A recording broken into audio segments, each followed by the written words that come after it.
Twelfth Night by Wm Shakespeare, introduced by Richard Eyre. Twelfth Night was the crown and the end of the 12 days of increasingly wild festivities that made up Christmas for the Elizabethans. The title of Shakespeare's last comedy, Twelfth Night or What You Will, means something like, you could call it a wild party.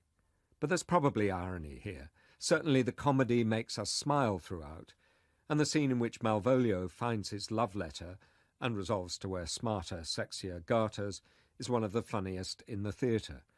But Twelfth Night isn't a riot. It matters to us that the ambitious and arrogant middle-class steward is fooled by the time-wasting Aristide, coolly aware of rank, reticent and enigmatic, full of courtly manners and exquisite speech. This is a wholly haunting play that can be seen to be an elegy for comedy itself.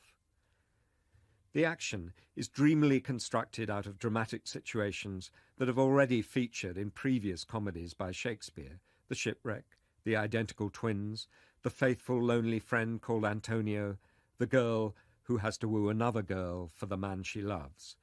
There is a kind of elegiac quality here that's echoed in the play's atmosphere and the people.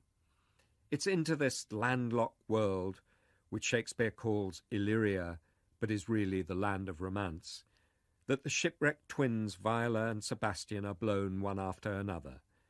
By disguise and other multiplications of illusions, they begin to teach the dreamers what love and life are really like. Sebastian by his simplicity, Viola by her devout complexity. But the real underminer of dignity in the play, and it does follow Twelfth Night ceremonies, even if only in its fine subversion of authority, is the professional fool Feste. Odd, detached and dispossessed, as inexplicable in his comings and goings as in his mad intellectual jokes, he retains more dignity than anyone else in the play. He rightly finishes the play as musically as it began, singing his half-happy, half-sad song, Hey Ho, the Wind and the Rain.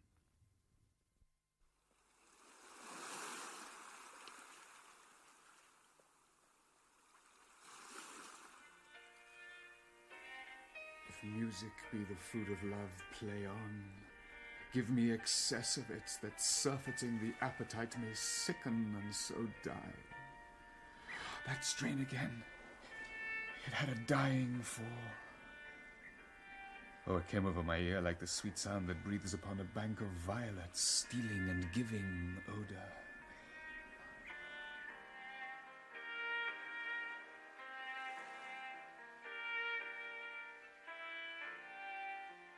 Enough, no more.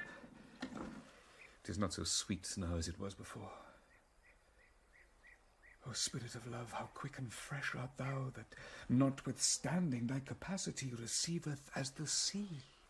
Naught enters there of what validity and pitch soe'er, but falls into abatement and low price, even in a minute.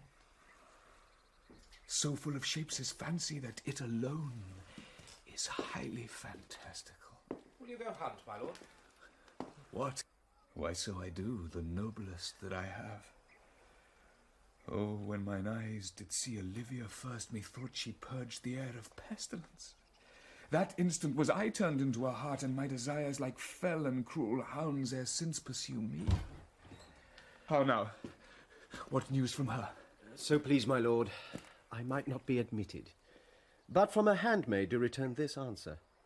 The element itself till 7 years' heat shall not behold her face at ample view, but like a cloistress she will veiled walk, and water once a day her chamber round with eye-offending brine.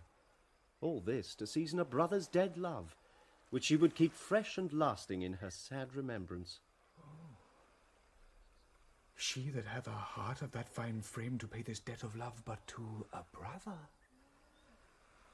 How will she love when the rich golden shaft hath killed the flock of all affections else that live in her, when liver, brain, and heart in thrones are all supplied and filled, her sweet perfections, with one self-king? Away before me to sweet beds of flowers. Love thoughts lie rich when canopied with bowers.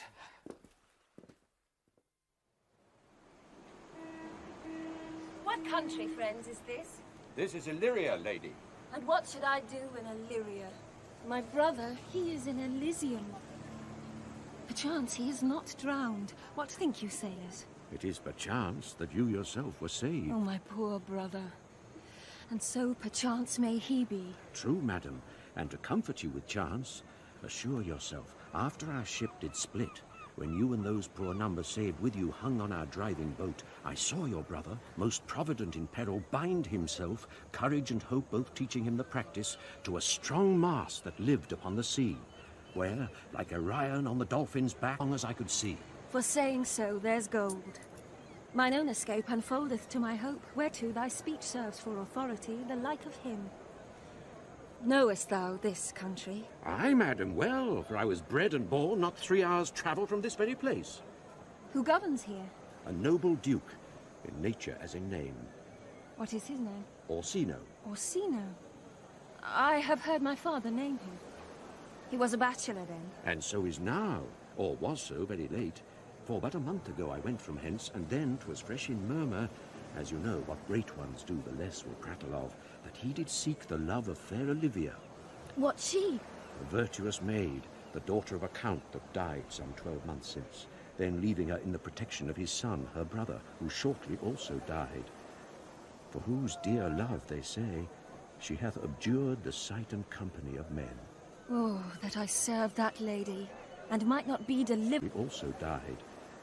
For whose dear love, they say, she hath abjured the sight and company of men. Oh, that I served that lady, and might not be delivered to the world till I had made mine own occasion mellow what my estate is. That were hard to compass, because she will admit no kind of suit. No, not the Duke's. There is fair behaviour in thee, Captain, and though that nature with a beauteous wall doth oft close in pollution, yet of thee I will believe thou hast a mind that suits with this thy fair and outward character. I prithee, and I'll pay thee bounteously. Conceal me what I am, and be my aid for such disguise as haply shall become the form of my intent. I'll serve this Duke. Thou shalt present me as an eunuch to him. It may be worth thy pains, for I can sing, and speak to him in many sorts of music that will allow me. Thou shalt present me as an eunuch to him. It may be worth thy pains, for I can sing, and speak to him in many sorts of music that will allow me very worth his service. What else mayhap to time I will commit. Only shape thou thy silence to my wit. Be you his eunuch, and you're mute, I'll be. When my tongue blabs, then let mine eyes not see. I thank thee. Lead me on. What a plague means my niece to take the death of her brother thus? I am sure care's an enemy to life. By my troth, Sir Toby, you must come in earlier a night. Your cousin, my lady, takes great exceptions to your ill hours. Why let her accept before accepting? Aye, but you must confine yourself within the modest limits of order. Confine? I'll confine myself no finer than I am. These clothes are good enough to drink in, and so be these boots too. Hang themselves in their own straps. That quaffing and drinking will undo you. I heard my lady talk of it yesterday. And of a foolish knight that you brought in one night here to be her wooer. Who, Sir Andrew Aguecheek? Aye, he. He's as tall a man as any's in Illyria. What's that to the purpose? Why, he has 3,000 ducats a year. Aye, but he'll have but a year in all these ducats. He's a very fool, and a prodigal. Fie that you'll say so. He plays with the vile de Gamboys, and speaks 3 or 4 languages, word for word, without book, and hath all the good gifts of nature. He hath indeed, all most natural. For besides that he's a fool, he's a great quarreller. And but that he had the gift of a coward to allay the gust he had in quarrelling, just thought among the prudent he would quickly have the gift of the grave. By this hand, they are scoundrels and substractors that say so of him. Who are they?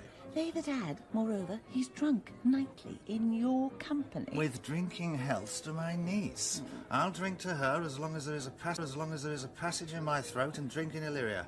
He is a coward and a coistrel that will not drink to my niece till his brains turn of the toe like a parish top. What, wench? Castigliano Volgo, for here comes Sir Andrew Agueface. Sir Toby Belch. How now, Sir Toby Belch? Sweet Sir Andrew. Bless you, fair shrew. Oh, and you too, sir. Accost, Sir Andrew. Accost. What's that? My niece's chambermaid.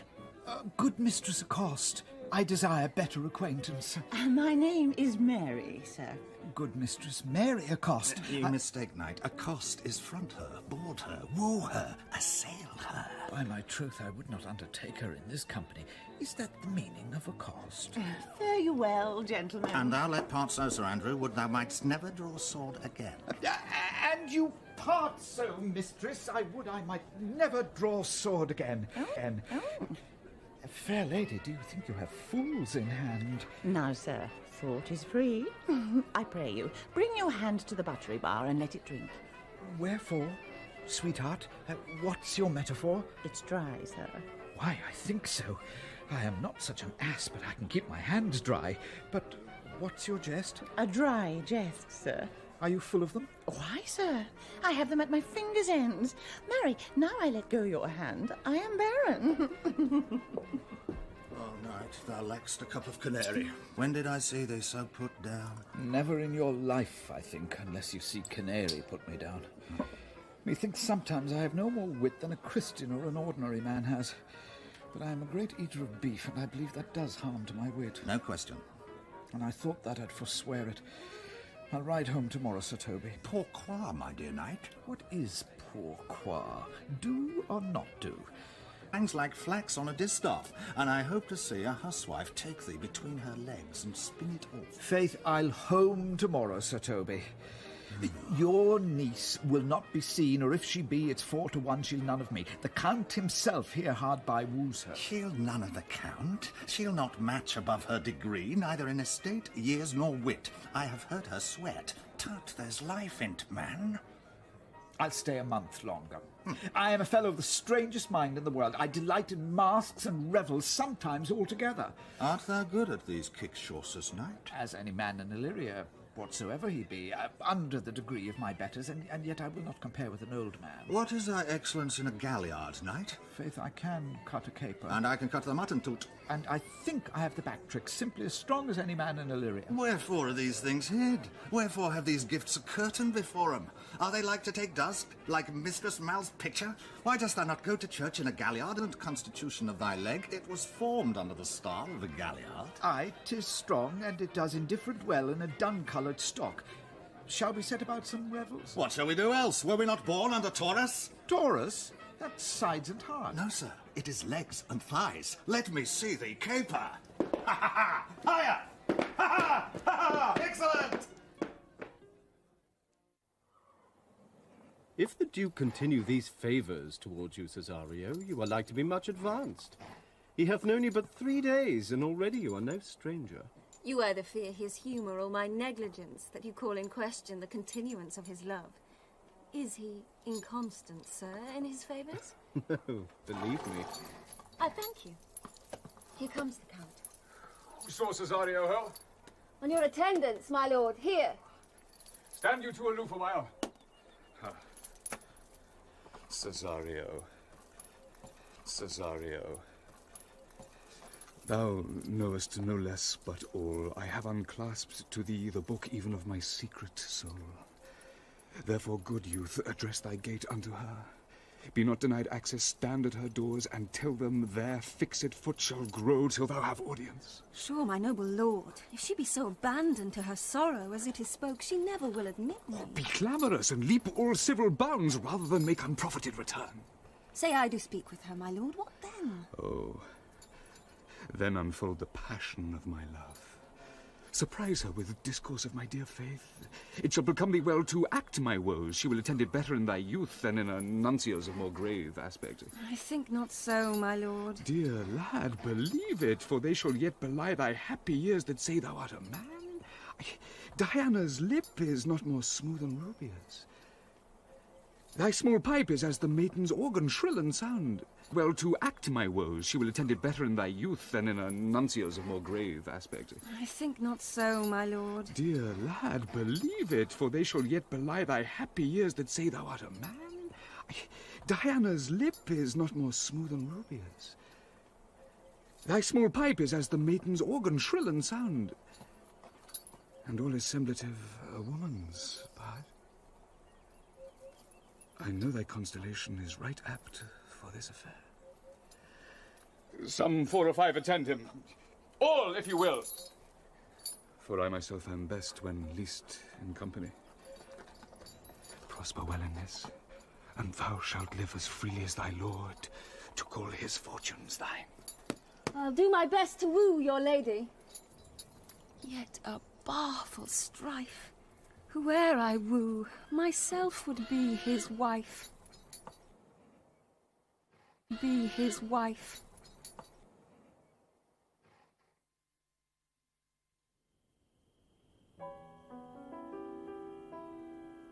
Nay, Feste, either tell me where thou hast been, or I will not open my lips so wide as a bristle may enter in way of thy excuse. My lady will hang thee for thy absence. Let her hang me. He that is well hanged in this world needs to fear no colours. Make that good. He shall see none to fear. A good Lenten answer. I can tell thee where that saying was born, if I fear no colours. Where, good Mistress Mary? In the wars. And that you may be bold to say in your foolery. Well, God give them wisdom that have it, and those that are fools let them use their talents. Yet you will be hanged for being so long absent, or to be turned away. Is that not as good as a hanging to you? Many a good hanging prevents a bad marriage. And for turning away, let summer bear it out. You're resolute, then? 2 points. That if one break, the other will hold? Or if both break, your gaskins fall? No. Apt in good faith, they apt. Well, go thy way. If Sir Toby would leave drinking, thou wert as witty a piece of Eve's flesh as any in Illyria. Oh, peace, you rogue. No more of that. Maria! Oh, here comes my lady.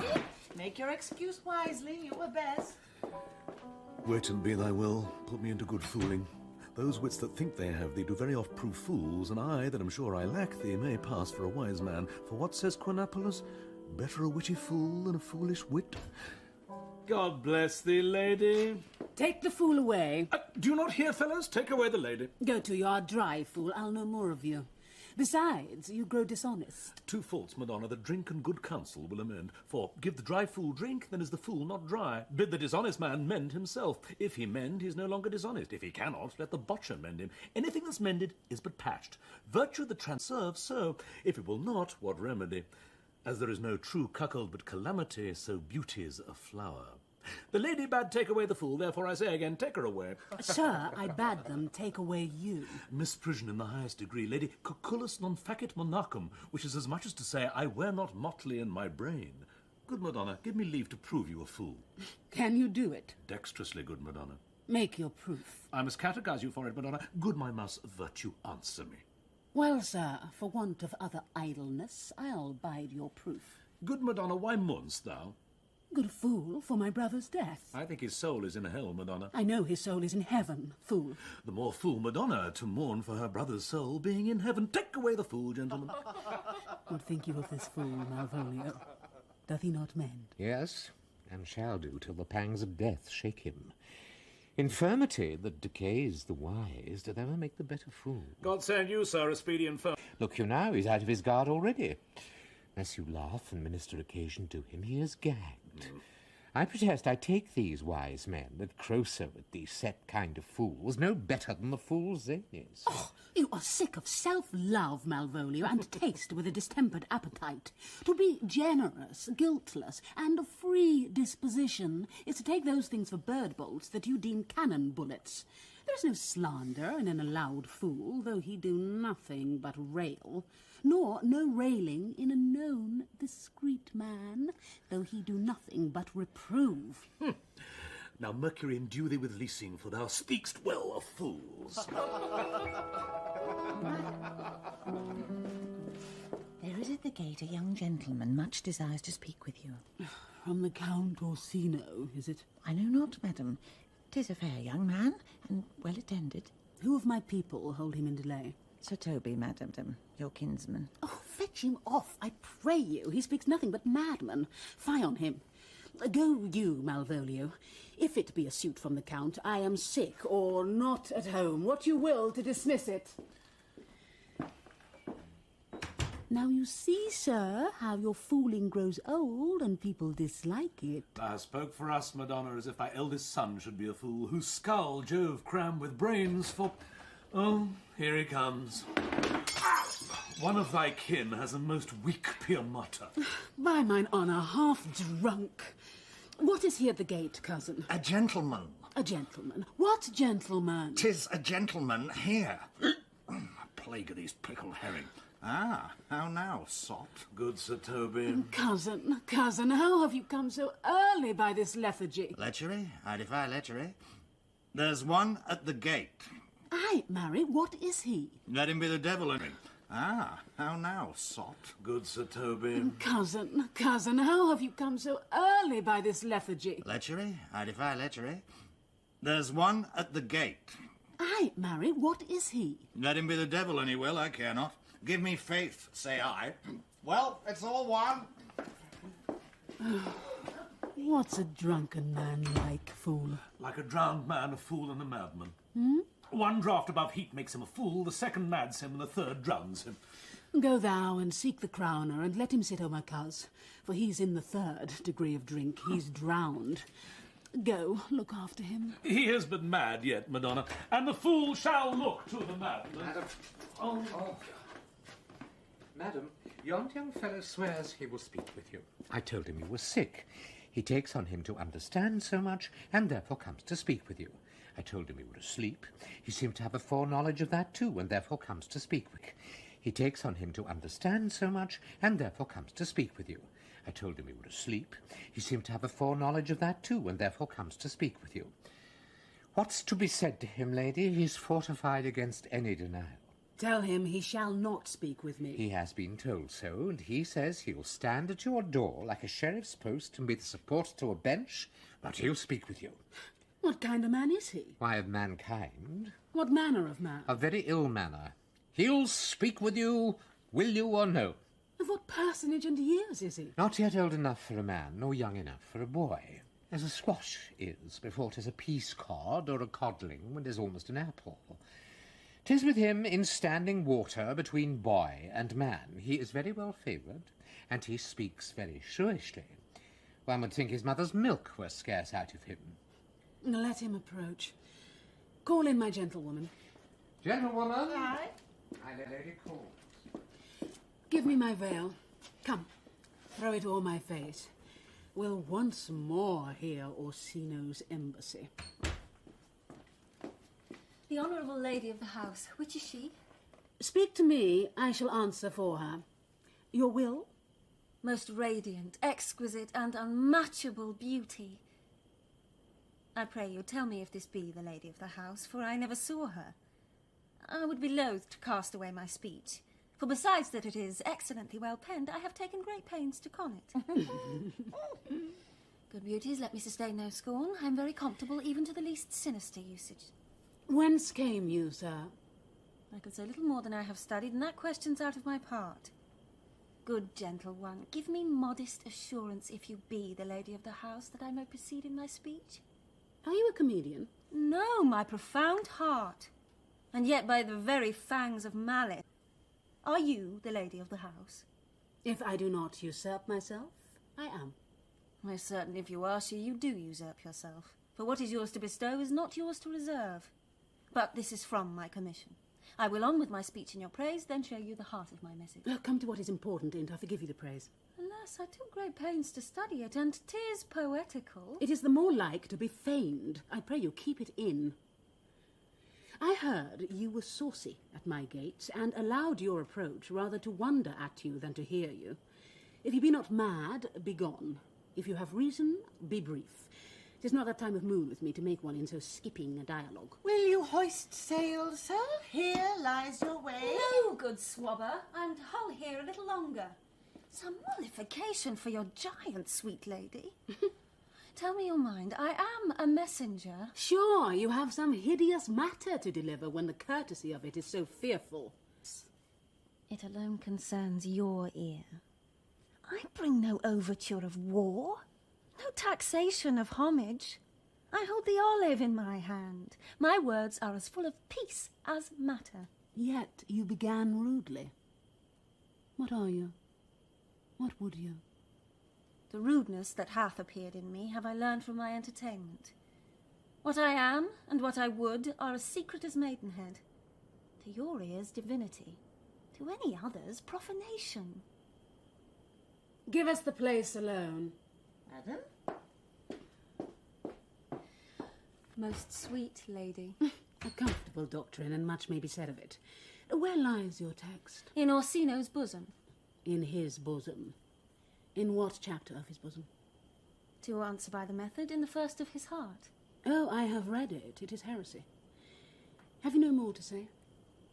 Good man. Commission from your lord to negotiate with my face. You are now out of your text. But we will draw the curtain and show you the picture. Look you, sir. Such a one I was, this present is not well done. Excellently done, if God did all. 'Tis in grain, sir, 'twill endure wind and weather. 'Tis beauty truly blent, whose red and white nature's own sweet and cunning hand laid on. Lady, you are the cruellest she alive, if you will lead these graces to the grave and leave the world no copy. Oh, sir, I will not be so hard-hearted.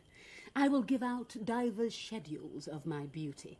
It shall be inventoried, and every particle and utensil labelled to my will, as item 2 lips in different red, item 2 grey eyes with lids to them, item 1 neck, 1 chin, and so sent hither to praise me. I see you what you are. You are too proud. But if you were the devil, you are fair. My lord and master loves you. Oh, such love could be but recompensed, though you were crowned the nonpareil of beauty. How does he love me? With adorations, fertile tears, with groans that thunder love, with sighs of fire. Your lord does know my mind. I cannot love him. Yet I suppose him virtuous, know him noble, of great estate, of fresh and stainless youth, in voices well divulged, free, learned, and valiant, and in dimension and the shape of nature a gracious person, but yet I cannot love him. He might have took his answer long ago. If I did love you in my master's flame, with such a suffering, such a deadly life, in your denial I would find no sense. I would not understand. Why, what would you? Make me a willow cabin at your gate, and call upon my soul within the house. Write loyal cantons of contemned love, and sing them loud even in the dead of night. Hallow your name to the reverberate hills, and make the babbling gossip of the air cry out Olivia.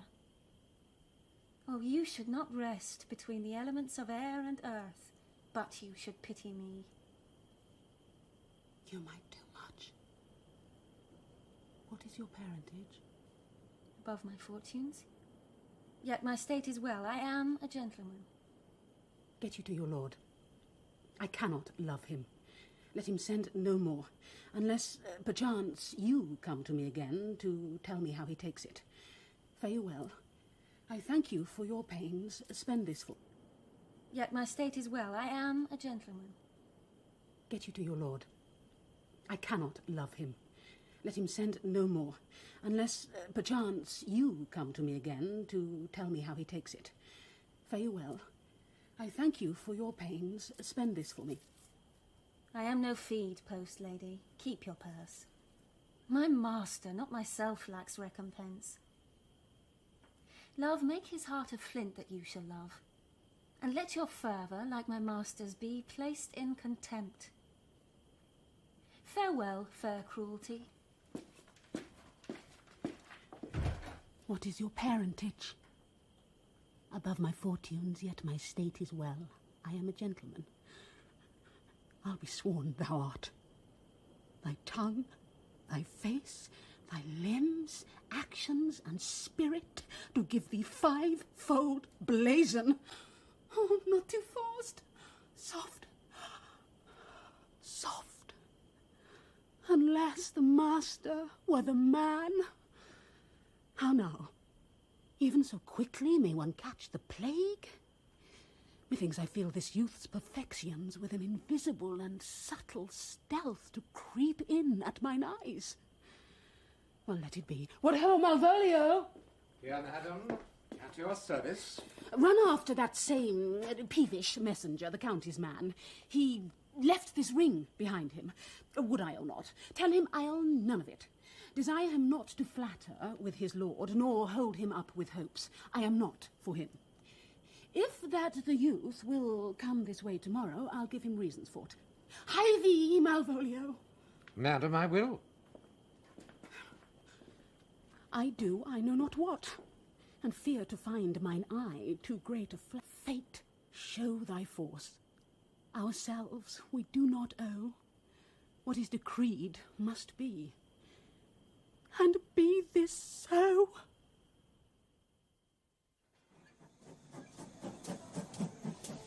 Will you stay no longer, nor will you not that I go with you? By your patience, no, Antonio.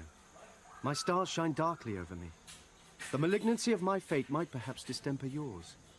Therefore I shall crave of you your leave, that I may bear my evils alone. It were a bad recompense for your love to lay any of them on you. Let me yet know of you, whither you are bound. No, sooth, sir. My determinate voyage is mere extravagancy. But I perceive in you so excellent a touch of modesty, that you will not extort from me what I am willing to keep in. Therefore it charges me in manners the rather to express myself. You must know of me then, Antonio. My name is Sebastian, which I called Roderigo. My father was heard of.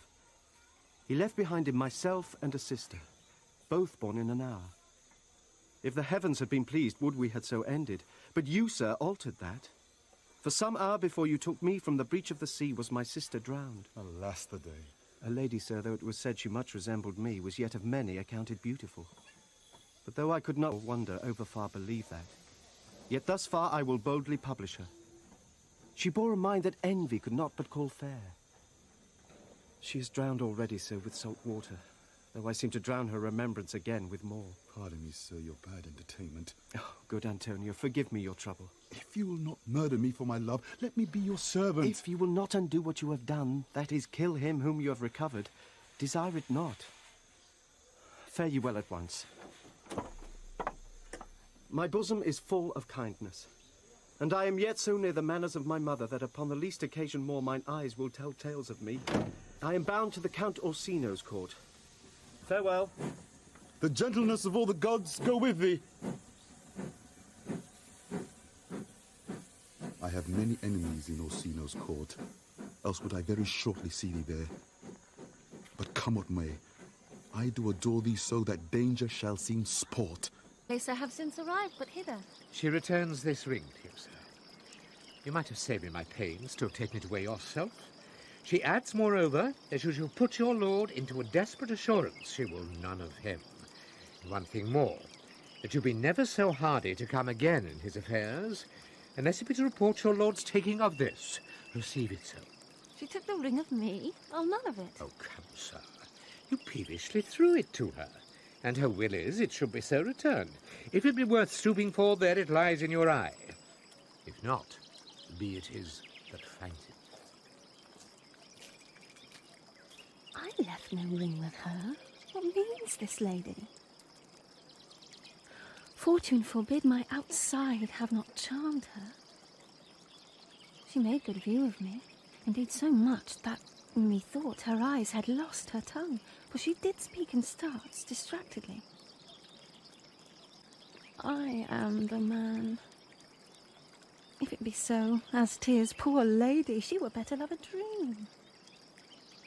Disguise, I see thou art a wickedness, wherein the pregnant enemy does much. How easy it is for the proper false in women's waxen hearts to set their forms. Alas, our frailty is the cause, not we. As such as we are made, if such we be. How will this fudge?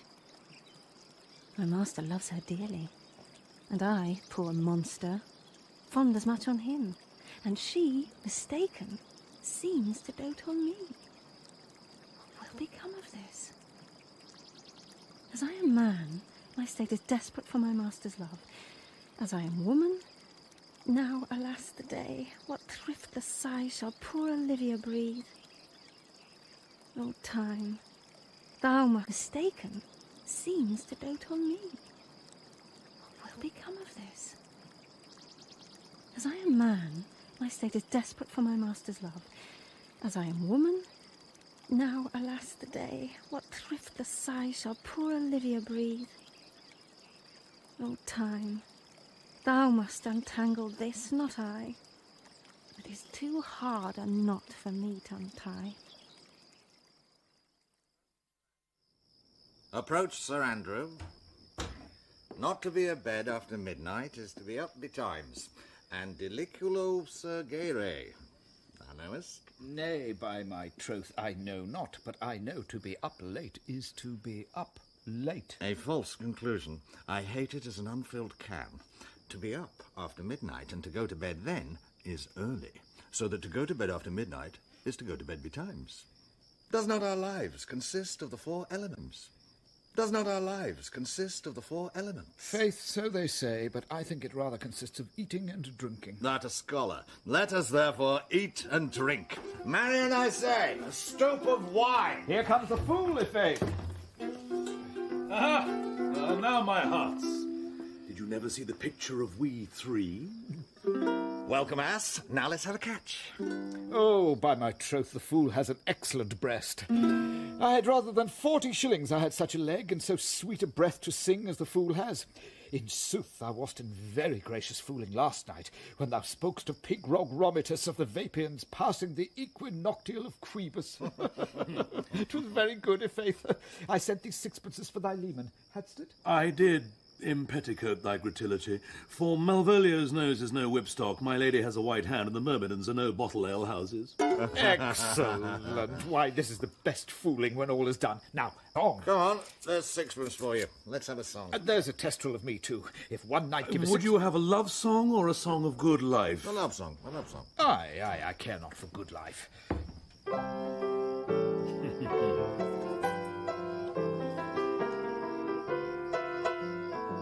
Oh, mistress mine, where are you roaming? Oh, stay and hear your true love's coming, that can sing both high and low. Trip no further, pretty sweeting, journeys end in lovers' meeting. Every wise man's son doth know. Excellent, good, i'faith. Good, good. What is love? 'Tis not hereafter. Present mirth hath present laughter. What's to come is still delay. There lies no plenty. Then come and kiss me, sweet and 20. Youth's stuff will not endure. A mellifluous voice as I am true knight. Contagious breath. Very sweet and contagious, i'faith. To hear by the nose, it is dulcet in contagion. But shall we make the welkin dance indeed? Shall we rouse the night owl in a catch that will draw 3 souls out of one weaver? Shall we do that? And you love me. Let's do it. I am dog at a catch. My lady says some dogs will catch well. Most certain. Let our catch be thou knave. Hold thy peace, thou knave, knight. I shall be constrained in it to call thee knave, knight. Oh, 'tis not the first time I have constrained one to call me knave. Begin, fool. It begins. Hold thy peace. I shall never begin if I... Good, i'faith. Come, begin. Hold thy peace, hold thy peace, hold thy peace, hold thy peace, hold thy peace, hold thy peace, hold thy peace, hold thy peace, hold thy peace, hold thy peace, hold thy peace. If my lady have not called up her steward Malvolio and bid him turn you out of doors, never trust me. My ladies, a Catayan, we are politicians, Malvolio's a Pegger Ramsay, and 3 merry men be we. Am I not consanguineous? Am I not of her blood? Tilly Valley, lady, There dwelt a man in Babylon, lady. Beshrew me, the knight's in admirable fooling. He does well enough if he be disposed, and so do I too. He does it with a better. On the 12th day of December. For God, peace. Oh, my masters, are you mad? Or what are you? Have you no wit, manners, nor honesty, but to gabble like tinkers at this time of night? Do you make an alehouse of my lady's house, that she squeak out your cosiest catches without any mitigation or remorse of voice? Is there no respect of place, persons, nor time in you? We did keep time, sir, in our catches. Snack up. Toby, I must be round with you. My lady bade me tell you that though she harbours you as her kinsman, she's nothing allied to your disorders.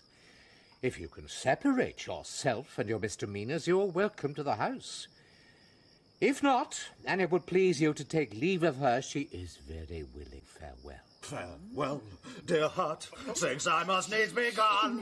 His eyes do show his days are almost done. Is't even so? But I will never die. Sir Toby, there you lie. This is much credit Shall I to bid you. him go? What an if you do? Shall I bid him go and spare not? Oh, no, no, no, no, you dare Out of not. tune, sir, you lie. Art any more than a steward?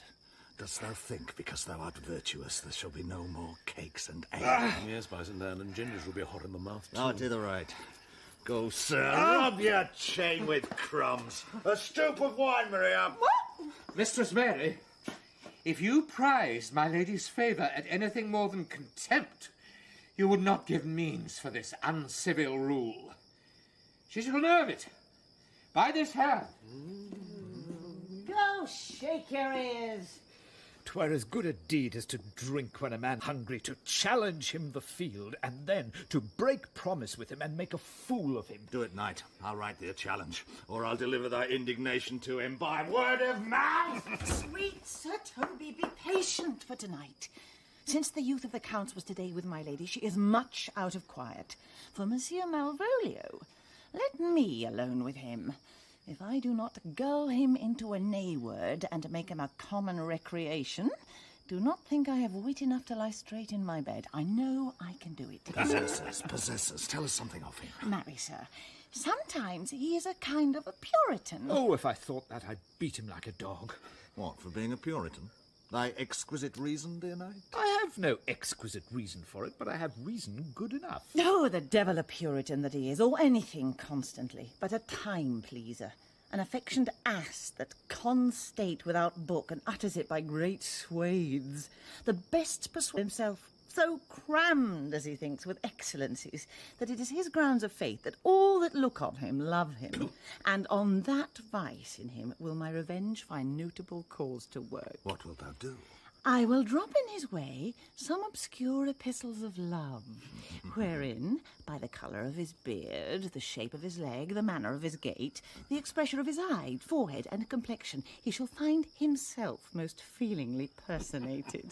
I can write very like my lady, your niece. On a forgotten matter, we can hardly make distinction of our hands. Excellent. I smell a device. I have it in my nose, too. He shall think by the letters that thou wilt drop that they come from my niece, and that she's in love with him. My purpose is indeed a horse of that colour. And your horse now would make him an ass. Ass, I doubt not. Oh, 'twill be admirable. Sport royal, I warrant you. I know my physic will work with him. I will plant you two, and let the fool make a third, where he shall find the letter, observe his construction of it. For this night, to bed, and dream on the event. Farewell. Good night, Penthesilea. Before me, she's a good wench. She's a beagle true bred, and one that adores me. What of that? I was adored once, too. Let's to bed, knight. Thou hadst need send for more money. If I cannot recover your niece, I am a foul way out. Send for money, knight. If thou hast her not in the end, call me cut. If I do not, never trust me. Take it how you will. Come, I'll go burn some sack. 'Tis too late to go to bed now. Come, knight. Come, knight.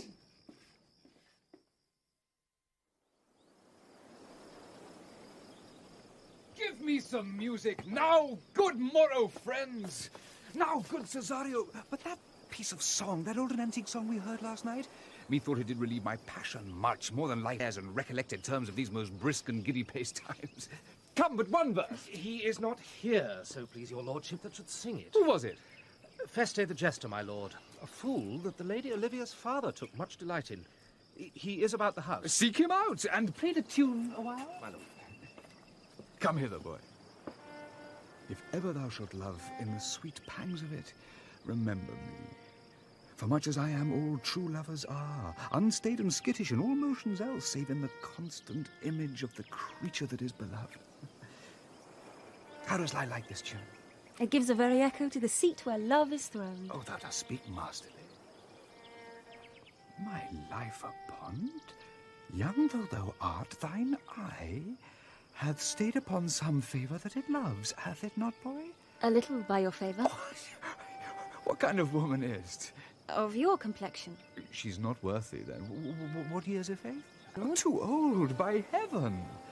Let still the woman take an elder than herself, so wear she to him, so sway she level in her husband's heart. For boy, however we do praise ourselves, our fancies are more giddy and unfirm, more longing, wavering, sooner lost and worn than women's are. I think it well, my lord. Then let thy love be younger than thyself, or thy affection cannot hold the bent, for women are as roses, whose fair flower, being once displayed, doth fall that very hour. And so they are. Alas, that they are so, to dying when they to perfection grow. Oh, Lord. Fellow, come! The song we had last night. Mark it, Cesario, 'tis old and plain. The spinsters and the knitters in the sun, and the free maids that weave their thread with bones that used to chant it. Oh, it's his silly sooth. And dallies with the innocence of love, like the old age. Are you ready, sir? Aye, prithee sing.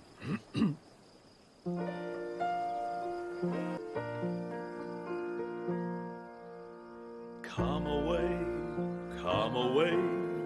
death, and in sad cypress let me be laid. Fly away, breath. I am slain by a fair, cruel maid. My shroud of white stuck all with you. Oh, prepare it, my part of death. No one so true did share it, did share it. Not a flower, so my black coffin let there be strewn. Not a friend, greet my poor corpse where my bones shall be thrown. 1,000 sighs to save. Lay me well, sad true love, never find my grave to weep there. Come away, death. Come away, death. Come away, death. Come away, death.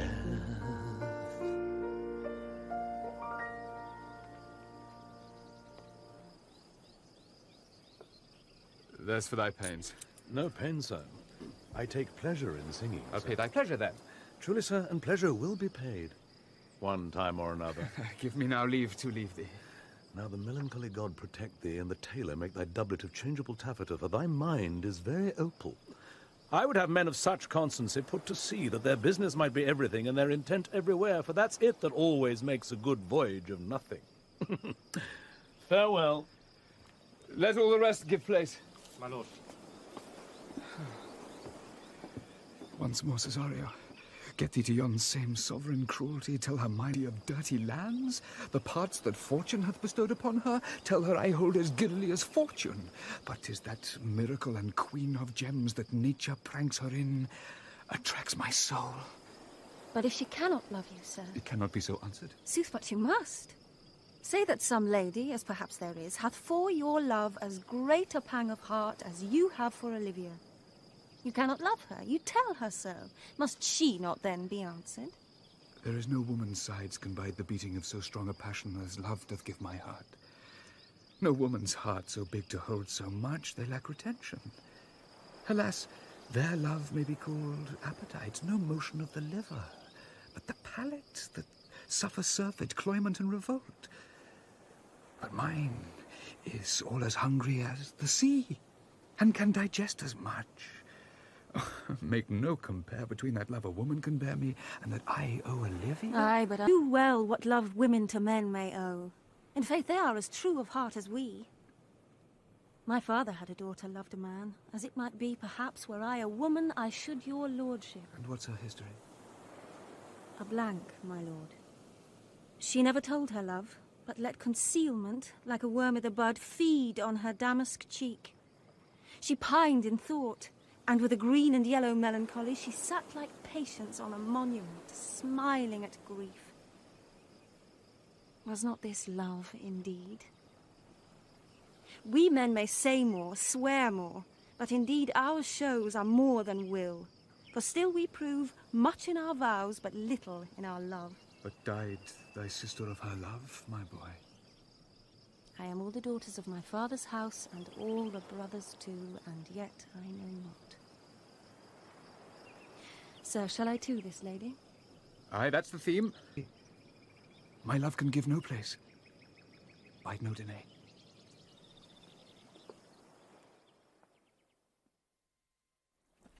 Come thy ways, Signor Fabian. Nay, I'll come. If I lose a scruple of this sport, let me be boiled to death with melancholy. Wouldst thou not be glad to have the niggardly, rascally sheep-biter come by some notable shame? I would exult, man. You know how he brought me out of favour with my lady about a bear-baiting here? To anger him, we'll have the bear again, and we will fool him black and blue. Shall we not, Sir Andrew? And we do not. It is pity of our lives. Ah, here comes the little villain. How now, my metal of India? Get ye all three into the box tree. Malvolio's coming down this walk. He has been yonder in the sun, practising behaviour to his own shadow this half hour. Observe him for the love of mockery, for I know this letter will make a contemplative idiot of him. Close in the name of jesting. Idiot of him. Close in the name of jesting. Lie thou there, letter, for here comes the trout that must be caught with tickling. 'Tis but fortune. All is fortune. Maria once told me she did affect me, and I've heard herself come thus near that should she fancy, it should be one of my complexion.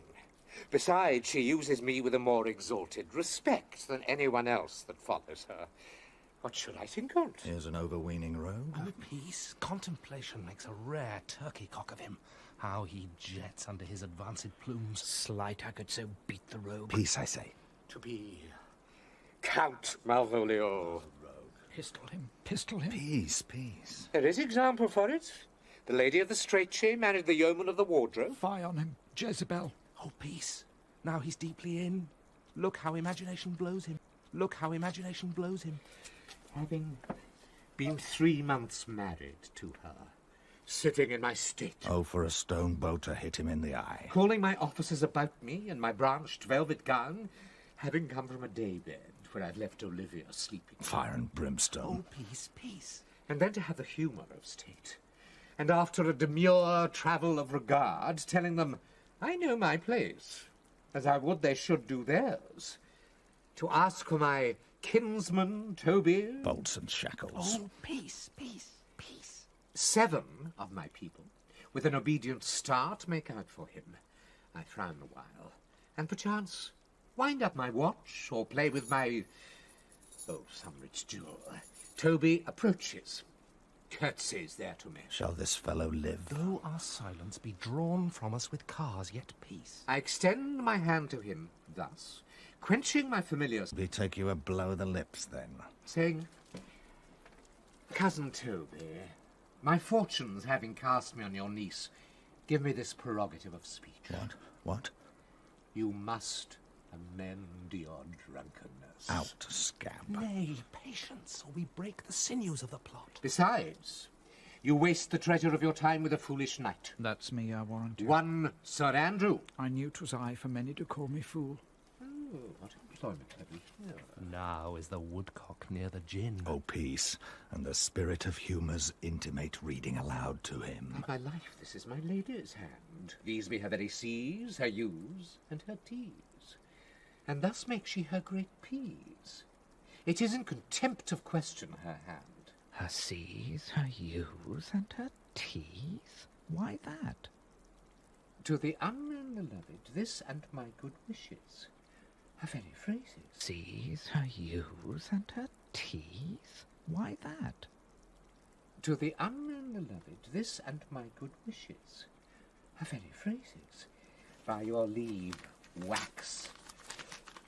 Soft, and the impressure her Lucrece, with which she uses to seal. 'Tis my lady. To whom should this be? This wins him liver and all. Jove knows I love, but who? Lips do not move. No man must know. No man must know what follows. The number's altered. No man must know. If this should be thee, Malvolio. Marry, hang thee, Brock. I must command where I adore, but silence like a Lucrece knife with bloodless stroke my heart doth gore.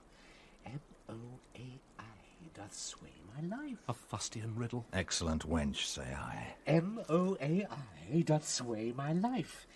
Nay, but first, life. A fustian riddle. Excellent wench, say I. M-O-A-I doth sway my life. Nay, but first, let me see. What a dish of poison has she dressed him. And with what wing the Staniel checks it. I may command where I adore. Why, she may command me. I serve her. She is my lady. Why, this is evident to any formal capacity. There is no obstruction in this, and the end. What should that alphabetical position portend? If I could make that resemble something in me. Softly. M-O-A-I. Oh, I make up that.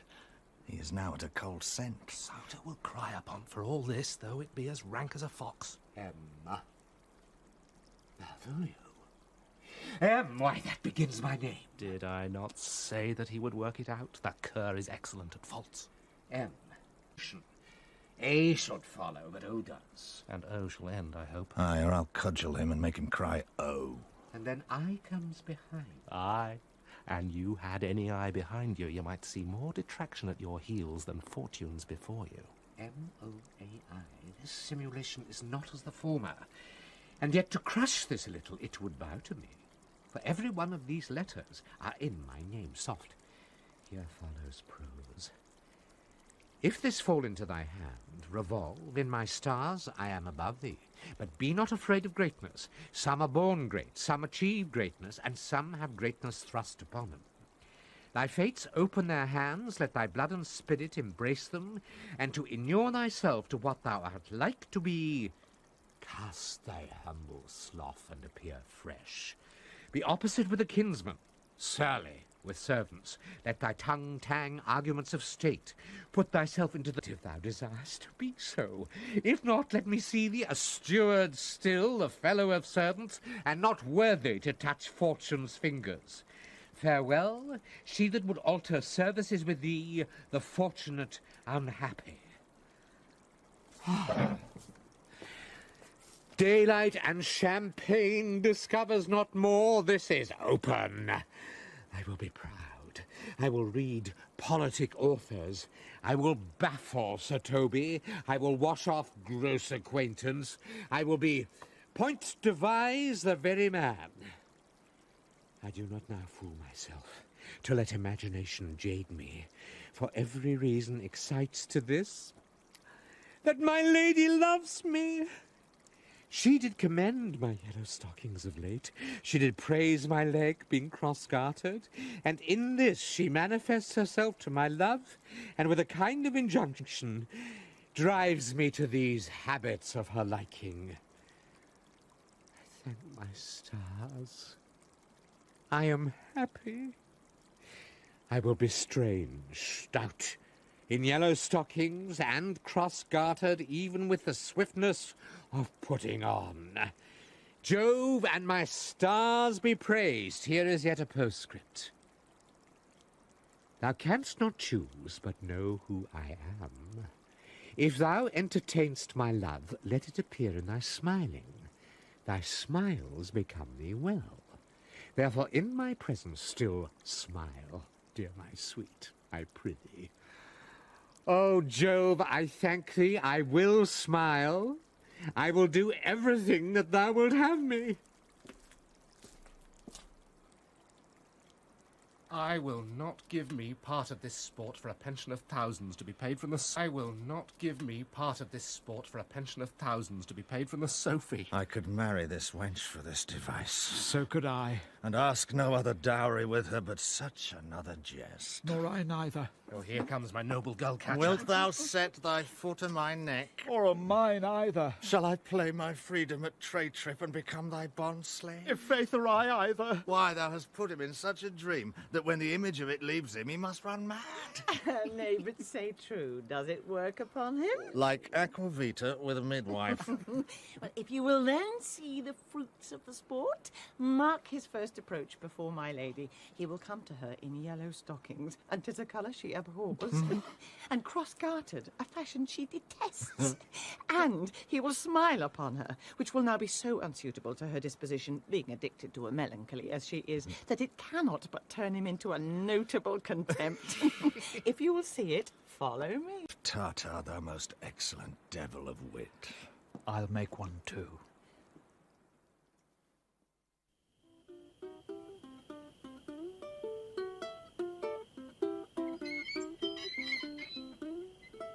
Save thee, friend, and thy music. Dost thou live by thy tabor? No, sir. I live by the church. Art thou a churchman? No such matter, sir. I do live by the church, for I do live at my house, and my house doth stand by the church. So mayst thou say the king lies by a beggar if a beggar dwell near him, or the church stands by thy tabor if thy tabor stand by the church. You have said, sir. To see this age, a sentence is but a cheverel glove to a good wit. How quickly the wrong side may be turned outward. Nay, that's certain. They that dally nicely with words may quickly make them wanton. I would therefore my sister had had no name, sir. Why, man? Why, sir, her name's a word, and to dally with that word might make my sister wanton. But indeed words are very rascals, since that be to care for nothing, sir, I would it would make you invisible. Art not thou the Lady Olivia's fool? No, indeed, sir. The Lady Olivia has no folly. She will keep no fool, sir, till she be married.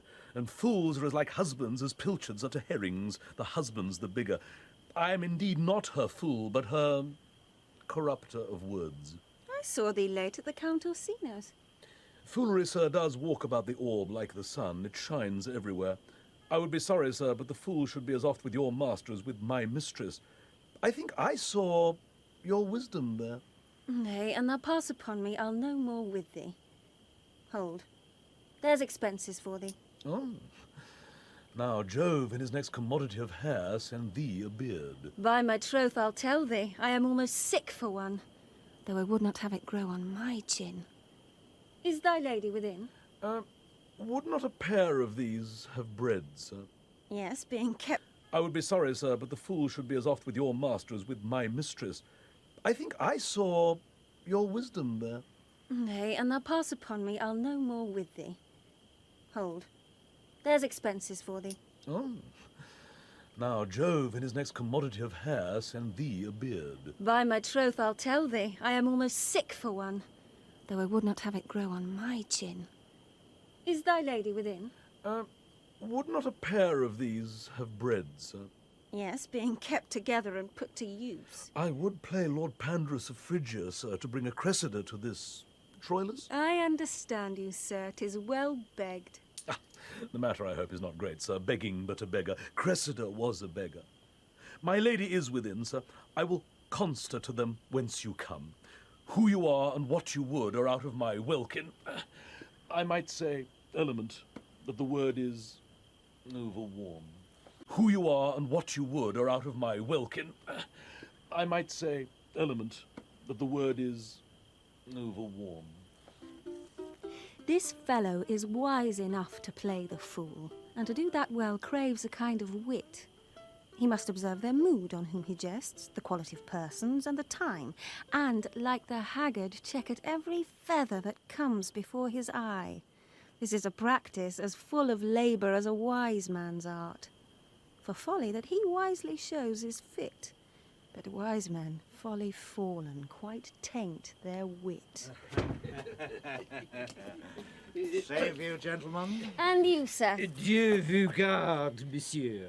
Vous aussi, votre serviteur. I hope, sir, you are, and I am yours. Will you encounter the house? My niece is desirous you should enter if your trade be too hard. I am bound to your niece, sir. I mean, she is the list of my voyage. Taste your legs, sir. Put and entrance. But we are prevented. Most excellent, accomplished lady, the heavens rain odours on you. That youth's a rare courtier. Rain odours? Well. My matter hath no voice, lady, but to your own most pregnant and vouchsafed ear. Odours? Pregnant and vouchsafed? I get 'em all three already. Let the garden door be shut and leave me to my hearing. Give me your hand, sir. My duty, madam, and most humble service. What is your name? Cesario is your servant's name, fair princess. My servant, sir. 'Twas never merry world since lowly thegning was called compliment. Your servant to the Count Orsino, youth. And he is yours, and his must needs be yours. Your servant... But would you undertake another suit? I had rather hear you to solicit that than music from the spheres. Dear lady... Give me leave, beseech you. I did send, after the last enchantment you did hear, a ring in chase of you. So did I abuse myself, my servant, and, I fear me, you. Under your hard construction must I sit to force that on you in a shameful cunning, which you knew none of yours. What might you think? Have you not set mine honour at the stake, and baited it with all the unmuzzled thoughts that tyrannous heart can think? To one of your receiving enough is shown. A cypress, not a bosom, hides my heart. So let me hear you speak. I pity you. That's a degree to love. No, not agrees, for 'tis a vulgar proof that very oft we pity enemies. Why then, very oft we pity enemies. Why then, methinks 'tis time to smile again. O world, how apt the poor are to be proud. If one should be a prey, how much the better to fall before the lion than the wolf. The clock upbraids me with a waste of time. Be not afraid, good youth. I will not have you. And yet, when wit and youth is come to harvest, your wife is like to reap a proper man. There lies your way, due west. Then westward ho. Grace and good disposition attend your ladyship. You'll nothing, madam, to my lord by me. Stay! I prithee, tell me what thou thinkst of me. That you do think you are not what you are. You do think you are not what you are. If I think so, I think the same of you. Then think you right. I am not what I am. I would you were as I would have you be. Would it be better, madam, than I am? I wish it might, for now I am your fool. Oh, what a deal of scorn looks beautiful in the contempt and anger of his lip.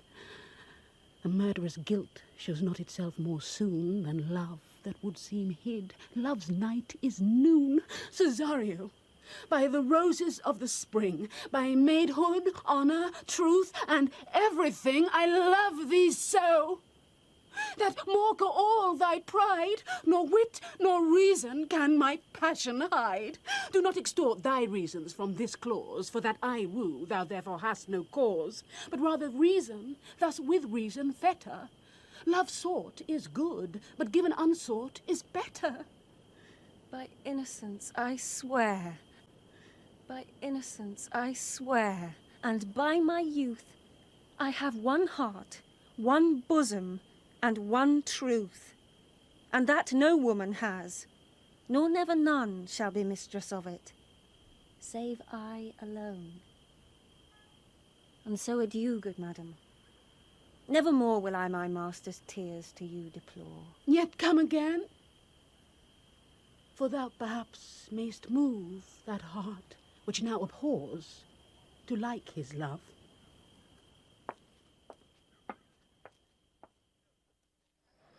No, faith, I'll not stay a jot longer. Thy reason, dear Venom, give thy reason. You must needs yield your reason, Sir Andrew. Marry, I saw your niece do more favours to the Count's serving man than ever she bestowed upon me. I saw it in the orchard. Did she see thee the while, old boy? Tell me that. In the orchard. Did she see thee the while, old boy? Tell me that.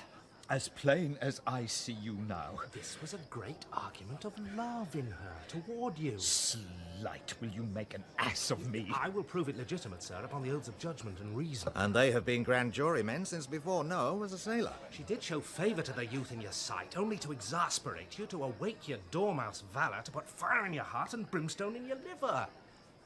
You should then have accosted her. And with some excellent jests, firing you from the mint, you should have banged the youth into dumbness. This was looked for at your hand, and this was balked. The double guilt of this opportunity you let time wash off. You're now sailing to the north of my lady's opinion, where you'll hang like an icicle on a Dutchman's beard, unless you do redeem it by some laudable attempt either of valour or policy. And be anyway, it must be with valour, for policy I hate. I'd as lief be a brownist as a policy with valour, for policy I hate. I'd as lief be a brownist as a politician. Why then build me thy fortunes upon the basis of valour. Challenge me the Count's youth to fight with him. Hurt him in 11 places. My niece shall take note of it, and assure thyself there is no love broker in the world can more prevail in man's commendation with woman than report of valour. There is no way but this, Sir Andrew. Will either of you bear me a challenge to him? Go, write it in a martial hand. Be cursed and brief. It is no matter how witty, so it be eloquent and full of invention.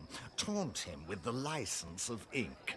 If thou thouest him some thrice, it shall not be amiss, and as many lies as will lie in thy sheet of paper, although the sheet were big enough for the bed of wear in England. Set 'em down, go about it. Let there be gall enough in thy ink, though thou write with a goose pen, no matter. About it. Where shall I find you? Let there be gall enough in thy ink, though thou write with a goose pen, no matter. About it. Where shall I find you? We'll call thee at thy cubiculo. Go. This is a dear mannequin to you, Sir Toby. I have been dear to him, lad, some 2,000 strong or so. Oh, we shall have a rare letter from him. But you'll not deliver it. Never trust me, then. And by all means, stir on the youth to an answer. I think oxen and wain ropes cannot hail them together. For Andrew, if he were opened and you find so much blood in his liver as will clog the foot of the flea, I'll eat the rest of the anatomy. And his opposite, the youth, bears in his visage no great presage of cruelty. Look where the youngest wren of 9 comes. If you desire the spleen and will laugh yourselves into stitches, follow me. Yond gull, Malvolio, is turned heathen, a very renegado, but there is no Christian that means to be saved by believing. He does smile his face into more lines than is in the new map, with the augmentation of the Indies. You have not seen such a thing as 'tis. I can hardly forbear hurling things at him. I know my lady will strike him, and if she do, he'll smile and take it for a great favour. Come, bring us where he is.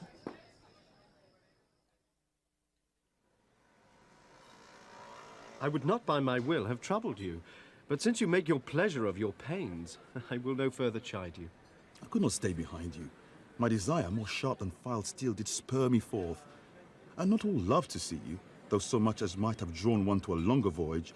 But jealousy, what might befall your travel? Being skillless in these parts, which to a stranger, unguided and unfriended, often prove rough and unhospitable. My willing love, the rather by these arguments of fear, set forth in your pursuit. My kind Antonio, I can no other answer make but thanks. And thanks, and current pay. But were my worth, as is my conscience, firm, you should find better dealing.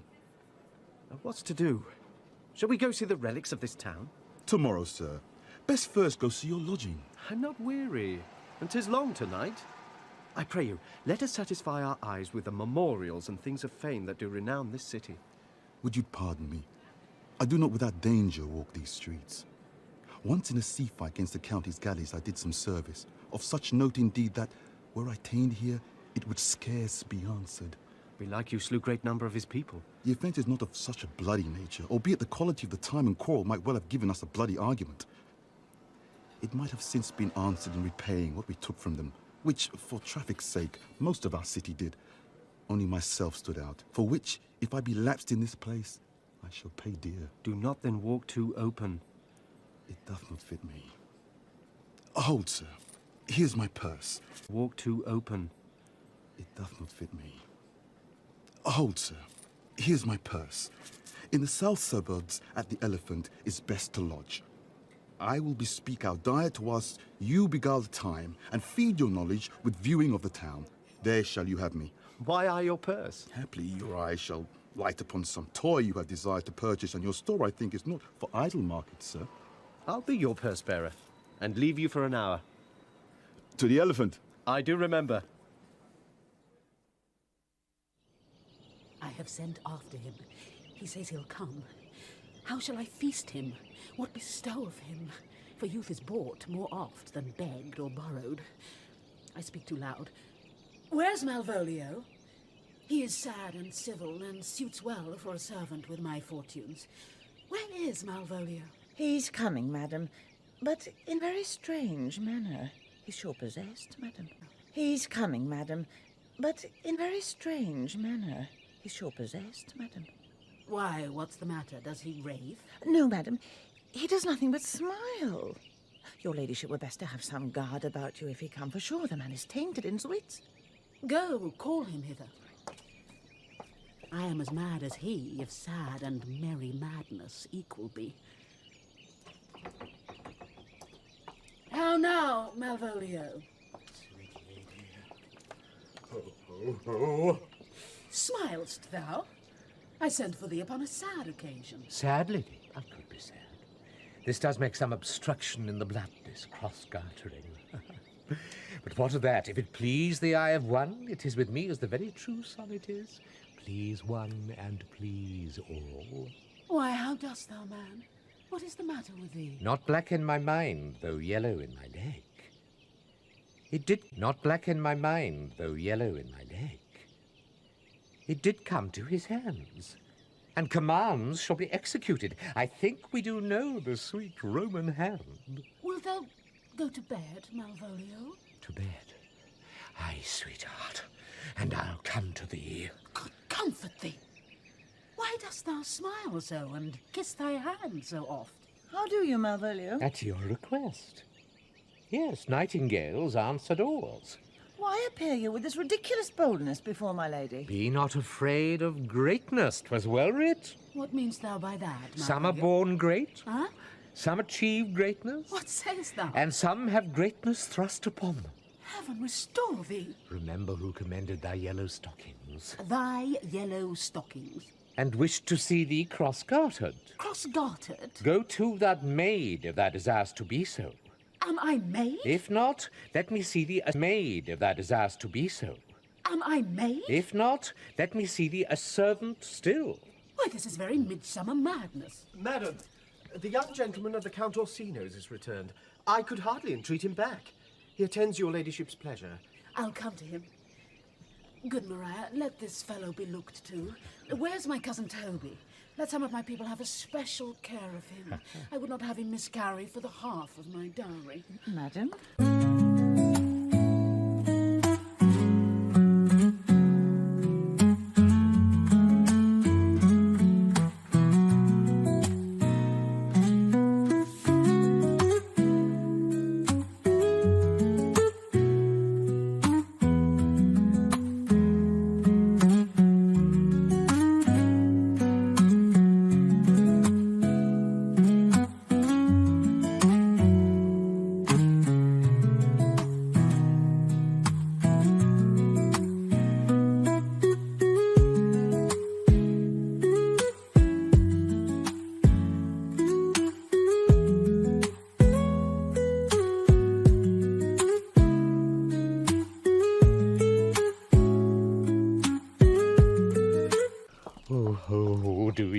hear me now. No worse man than Sir Toby to look to me. This concurs directly with the letter. She sends him on purpose, that I may appear stubborn to him, for she incites me to that in the letter. Cast thy humble slough, says she. Be opposite with a kinsman, surly with servants, let thy tongue tang with arguments of state, put thyself into the trick of singularity, and consequently sets down the manner how, as a sad face, a reverent carriage, a slow tongue, in the habit of some sir of note, and so forth. Oh, I have limed her. But it is Jove's doing, and Jove make me thankful.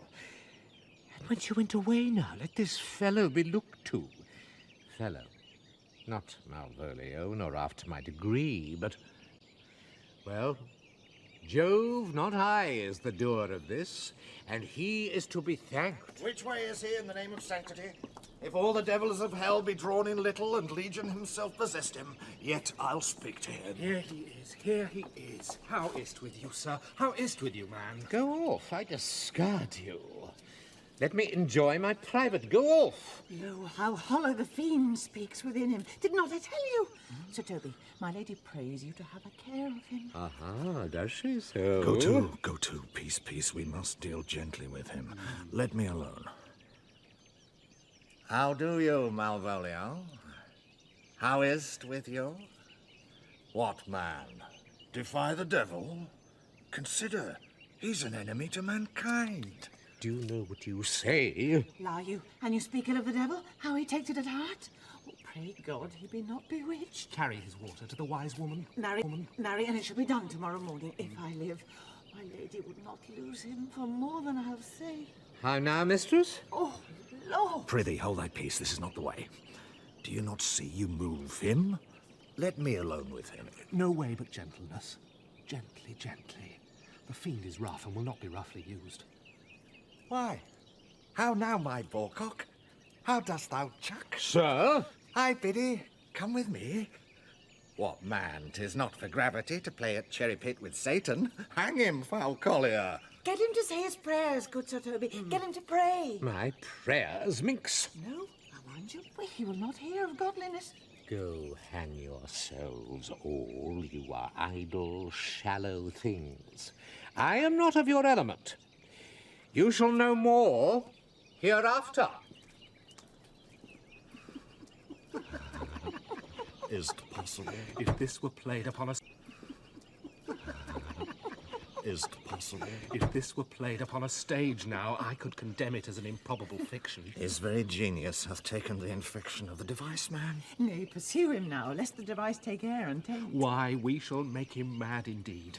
The house will be the quieter. Come, we'll have him in a dark room and bound. My niece is already in the belief that he's mad. We may carry it thus for our pleasure and his penance till our very pastime, tired out of breath, prompt us to have mercy on him. At which time we will bring the device to the bar and crowd... See? More matter for a May morning. Here's the challenge. Read it. I warrant there's vinegar and pepper in't. Is't so saucy, Sir Andrew? Aye, is't. I warrant him do but read. Give me. Youth, whatsoever thou art but a scurvy fellow. Good and valiant. A wonder not, nor but a scurvy fellow. Good and valiant. A wonder not, nor admire not in thy mind why I do call thee so, for I will show thee no reason for't. A good note that keeps you from the blow of the law. Thou comest to the lady Olivia, and in my sight she uses thee kindly, but thou liest in thy throat. That is not the matter I challenge thee for. Very brief and to exceeding good sense. Less. I will waylay thee going home, where if it be thy chance to kill me, Good. thou kill'st me like a rogue and a villain. Still you keep to the windy side of the law. Good. Fare thee well, and God have mercy upon one of our souls. He may have mercy upon mine, but my hope is better. So look to thyself, thy friend, as thou usest him, and thy sworn enemy, Andrew ague cheek. Oh. If this letter move him not, his legs cannot. I'll give it him. You may have very fit. If this letter move him not, his legs cannot. I'll give it him. You may have very fit occasion of it. He's now in some commerce with my lady, and will by and by depart. Go, Sir Andrew. Scout me for him at the corner of the orchard like a bum bailey. So soon as ever thou seest him, draw. And as thou drawest, swear horrible. For it comes to pass oft that a terrible oath with a swaggering accent sharply twanged off gives manhood more approbation than ever proof itself would have earned him. Away! Nay, let me alone for swearing. Avaunt, young coxcomb! Cesario calls! Now will not I deliver his letter? For the behaviour of the young gentleman gives him out to be of good capacity and breeding. His employment between his lord and my niece confirms no less. Therefore, this letter, being so excellent ignorant, will breed no terror in the youth. He will find it comes from a clodpole. But, sir, I will deliver his challenge by in the youth. He will find it comes from a clodpole. But, sir, I will deliver his challenge by word of mouth. Set upon ague cheek a notable report of valour, and drive the gentleman, as I know his youth will aptly receive it, into a most hideous opinion of his rage, skill, fury, and impetuosity. This will so fright them both that they will kill one another by the look, like cockatrices. Here he comes with your niece. Give them way till he take leave, and presently after him. I will meditate the while upon some horrid message for a challenge. Yes, this way. I have said too much unto a heart of stone, and laid mine honour to unchariot. There's something in me that reproves my fault, but such a headstrong, potent fault it is that it but mocks reproof. With the same haviour that your passion bears goes on my master's griefs. Here, wear this jewel for me. 'Tis my picture. Refuse it not, it hath no tongue to... Here, wear this jewel for me. 'Tis my picture. Refuse it not, it hath no tongue to vex you. And I beseech you, come again tomorrow. What shall you ask of me that I'll deny, that honour saved may upon asking give? Nothing but this, your true love for my master. How with mine honour may I give him that which I have given to you? I will acquit you. Well, come again tomorrow. Fare thee well.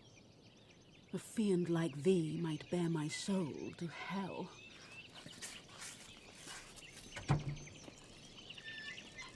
Gentlemen, God save thee. And you, sir? That defence thou hast, betake thee to't. Of what nature the wrongs are thou hast done him, I know not. But thy interceptor, full of despite, bloody as the hunter, attends thee at the orchard end. Dismount thy tuck. Be yare in thy preparation, for thy assailant is quick, skilful, and deadly. You must... Therefore, if you hold your life at any price, betake you to your guard, for your opposition hath in him what youth, strength, skill, and wrath can furnish man withal. I pray you, sir, what is he? He is knight, dubbed with unhatched rapier and on carpet consideration, but he is a devil in private brawl. Souls and bodies hath he divorced 3, and his incensement at this moment is so implacable that satisfaction can be none but by pangs of death or sepulchre. Hobnob is his word, give it or take it. I will return again into the house and desire some conduct of the lady. I am no fighter. I have heard of some kind of men that put quarrels purposely on others to taste their valour. Belike this is a man of that quirk. Sir, no. His indignation derives itself out of a very competent injury. Therefore, get you on and give him his desire. Back you shall not to the house unless you undertake that with me, which with as much safety you might answer him. I beseech you, do me this courteous office, as to know of the knight what my offence to him is. It is something of my negligence, nothing of my purpose. I will do so. Senior Fabian, stay you by this gentleman till my return. Pray you, sir, do you know of this matter? Well, I know the knight is incensed against you, even to a mortal arbitrament, but nothing of the circumstance more. I beseech you, what manner of man is he? Nothing of that wonderful promise to read him by his form, as you are like to find him in the proof of his valour. He is indeed, sir, the most skilful, bloody, and fatal opposite that you could possibly have found in any parts of Illyria. Will you walk towards him? I will make your peace with him if I can. I shall be much bound to you for it. I am one that had rather go with Sir Priest than Sir Knight. I care not who knows so much of my mettle. Why, man, he's a very devil. I have not seen such a farrago. I had a pass with him, rapier, scabbard, and all, and he gives me the stuck-in with such... Devil? I have not seen such a farrago. I had a pass with him, rapier, scabbard, and all, and he gives me the stuck-in with such a mortal motion that it is inevitable. And on the answer, he pays you as surely as your feet hits the ground they step on. They say he has been fencer to the Sophie. Pox on't! I'll not meddle with him. Ah, but he will not now be pacified. Fabian can scarce hold him yonder. Plague on't! And I thought he had been valiant and so cunning in fence, I'd have seen him damned ere I'd have challenged him. Let him let the matter slip, and I'll give him my horse, Grey Capulet. I'll make the motion. Stand here, make a good show on't. This shall end without the perdition of souls. Marry, I'll ride your horse as well as I ride you. Signor Fabian, I have his horse to take up the quarrel. I have persuaded him the youth's a devil. He is as horribly conceited. A little thing would make me tell them how much I lack of a man. Give ground if you see him furious. Come, Sir Andrew, there's no remedy. The gentleman will, for his honour's sake, have one bout with you. He cannot, by the duello, avoid it. But he has promised me, as he is a gentleman and a soldier, he will not hurt you. Come on, do it. Pray God he keep his oath. I do assure you 'tis against my will. Put up your sword. If this young gentleman have done offence, I take the fault on me. If you offend him, I for him defy you. You, sir? Why, what are you? One, sir, that for his love does yet do more than you have heard him brag to you, he will. Nay, if you be an undertaker, I am for you. Oh, good Sir Toby, hold, here come the officers. I'll be with you anon. Pray, sir, put your sword up, if you please. Marry will I, sir. And for that I promised you I'll be as good as my word. He will bear you easily, and reigns well. This is the... An undertaker, I am for you. Oh, good Sir Toby, hold, here come the officers. I'll be with you anon. Pray, sir, put your sword up, if you please. Marry will I, sir. And for that I promised you I'll be as good as my word. He will bear you easily, and reigns well. This is the man. Do thy office. Antonio, I arrest thee at the suit of Count Orsino. You do mistake me, sir. No, sir, no jot. I know your favour well, though now you have no sea cap on your head. Take him away. He knows I know him well. I must obey. Youth, this comes with seeking you. But there's no remedy. I shall answer it. What will you do? Now my necessity makes me to ask you for my purse. It grieves me much more for what I cannot do for you than what befalls myself. You stand amazed, but be of comfort. Come, sir, away! I must entreat you some of that money. What money, sir? For the fair kindness you have showed me here, and part being prompted by your present trouble, out of my lean... Some of that money. What money, sir? For the fair kindness you have showed me here, and part being prompted by your present trouble, out of my lean and low ability, I'll lend you something. My having is not much. I'll make division of my present with you. Hold, there's half my coffer. Will you deny me now? It's possible that my deserts to you can lack persuasion. Do not tempt my misery, lest that it make me so unsound a man as to upbraid you with those kindnesses that I have done for you. I know of none. Nor know I you by voice or any feature. I hate ingratitude more in a man than lying, vainness, babbling drunkenness, or any taint of vice whose strong corruption inhabits our frail blood. Oh, heavens themselves! Come, sir, I pray you, go! Speak a little! This youth that you see here, I snatched one half out of the jaws of death, relieved him with such sanctity of love, and to his image, which methought did promise most venerable worth, did I devotion. What? By the devil! A man grows mad. Away with him. Come, sir. Lead me on! Methinks his words do from such passion fly that he believes himself. So do not I. Prove true, imagination, oh, prove true, that I, dear brother, be now ta'en for you. Come hither, knight. Come hither, Fabian. We'll whisper all a couplet or two of most sage thoughts. He named Sebastian. I my brother know, yet living in my glass. Even such and so in favour was my brother, and he went, still in this fashion, colour, ornament. For him I imitate. Oh, if it prove. Tempests are kind, and salt waves fresh in love. Very dishonest, paltry boy. More a coward than a hare. His dishonesty appears... More a coward than a hare. His dishonesty appears in leaving his friend here in necessity and denying him, and for his cowardship... Ask Fabian. No, a coward, a most devout coward, religious in him. Slid. I'll after him again and beat him. Do. Cuff him soundly, but never draw thy sword. And I do not. Oh, come, let's see the event. I dare lay any money 'twill be nothing yet.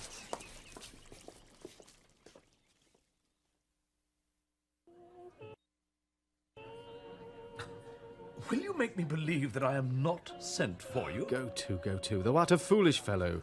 Let me be clear of thee. Well held out of faith. No, I do not know you, nor am I not sent to you by my lady to bid you come speak with her, nor your name is not Master Cesario, nor this is not my nose, neither. Nothing that is so is so. I prithee, vent thy folly somewhere else. Thou know'st not me. Vent my folly? Oh! Is heard that is so is so. I prithee, vent thy folly somewhere else. Thou know'st not me. Vent my folly? Oh! He has heard that word of some great man and now applies it to a fool. Vent my folly!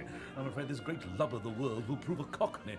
I prithee now ungird thy strangeness and tell me what I shall vent to my lady. Shall I vent to her that thou art coming? I prithee, foolish Greek, depart from me. There's money for thee. If you tarry longer, I shall give worse payment. Now, my troth, thou hast an open hand. These wise men that give fools money get themselves a good report. After 14 years' purchase. Now, sir, have I met you again? There's for you. Why, there's for thee! Oh! And there! Oh! And there! Oh! Are all the people mad? Hold, sir, or I'll throw your dagger or the house. That's what I tell my lady straight. I would not be in some of your coats for tuppence. Come on, sir, hold. Nay, let him alone. I'll go another way to work with him. I'll have an action of battery against him, if there be any law in... Free from here! What wouldst thou now? If thou darest tempt me further, draw thy sword. What? Nay, then, I must have an ounce or two of this malapert blood from you. Hold, Toby! On thy life, I charge thee hold. Madam. Will it be ever thus? Ungracious wretch, fit for the mountains and the barbarous caves where manners ne'er were preached. Out of my sight. Be not offended, dear Cesario. Rudesby, be gone. I prithee, gentle friend, let thy fair wisdom, not thy passion, sway in this uncivil and unjust extent against thy peace. Go with me to my house, and hear thou there how many fruitless pranks this ruffian hath botched up, that thou thereby mayst smile at this. Thou shalt not choose, but go. Do not deny, beshrew his soul for me. He started one poor heart of mine in thee. What relish is in this? How runs the stream? Or I am mad, or else this is a dream. Let fancy still my sense in Lethe steep. If it be thus to dream, still let me sleep. Nay, come, I prithee. Would thou'dst be ruled by me? Madam, I will. Oh, say so, and so be.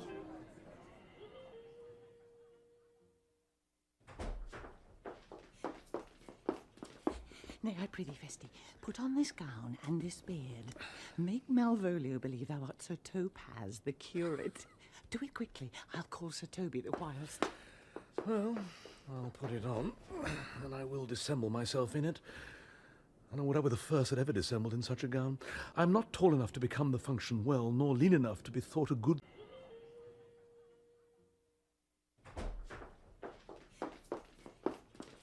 Nay, I prithee, Festi, put on this gown and this beard. Make Malvolio believe thou art Sir Topaz, the curate. Do it quickly. I'll call Sir Toby the whilst. Well, I'll put it on, and I will dissemble myself in it.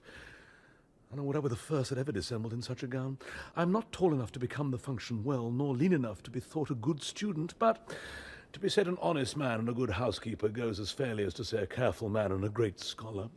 Ah, the competitors enter. Jove bless thee, Master Parson. Bonus dies, Sir Toby.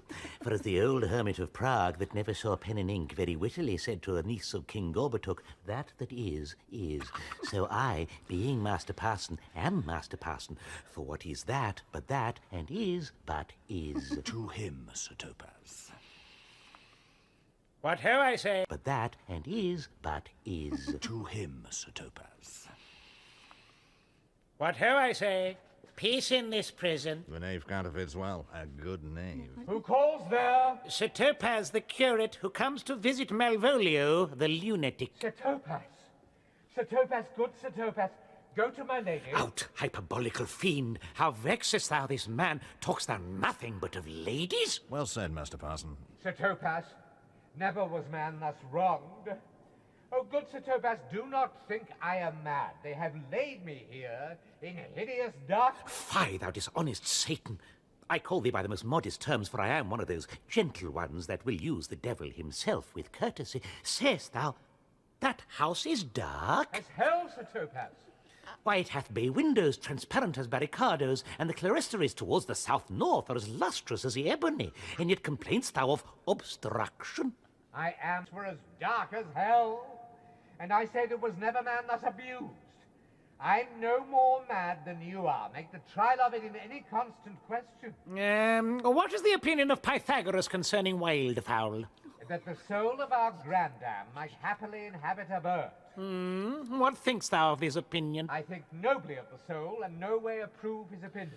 Fare thee well. Remain thou still in darkness. Thou shalt hold the opinion of Pythagoras ere I will allow thy wits. And fear to kill a woodcock, lest thou dispossess the soul of thy grandam. Fare thee well. Sir Topaz!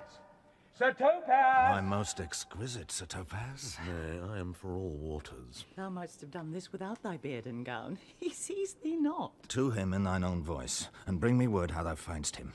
I would we were well rid of this knavery.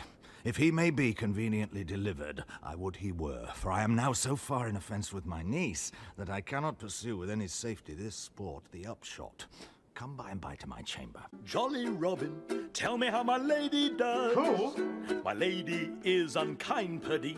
Fool! Alas, why In is here, she fool! so? Fool, She I loves say. another. Who calls her? Good fool. As ever thou wilt deserve, well at my hand, help me to a candle and pen and ink and paper. As I am a gentleman, I will live to be thankful to thee for it. Master Malvolio! Aye, good fool. Alas, sir, how fell you besides your 5 wits? Fool, there was never man so notoriously abused. I'm as well in my wits, fool, as thou art. Oh, but as well? Then you are mad indeed if you be no better in your wits than a fool. They have here profited me. Keep me in darkness and ministers to me, asses, and do all they can to face me out of my wits. Shh. Advise you what you say. The minister is here. Malvolio, Malvolio, thy wits the heavens restore. Endeavour thyself to sleep. Thy wits the heavens restore. Endeavour thyself to sleep and leave thy vain bibble-babble. Sir Topaz? Maintain no words with him, good fellow. Who, I, sir? Not I, sir. God buy you, good Sir Topaz. Marry, amen. I will, sir, I will. Fool! Fool, fool, I say! Alas, be patient. What say you, sir? I am shent for speaking to you. Good fool, help me to some light and some paper. I tell thee, I'm as well in my wits as any man in Illyria. Well a day that you were, sir. By this hand I am. Oh, good fool, some ink, paper, and light, and convey what I will set down to my lady. It shall advantage thee more than ever the bearing of letter did. I will help you to it, but tell me true, are you not mad indeed, or do you but counterfeit? Believe me, I am not, I tell thee true. Nay, I'll ne'er believe a madman till I see his brains. I will fetch you light and paper and ink. Fool, I'll requite it in the highest degree.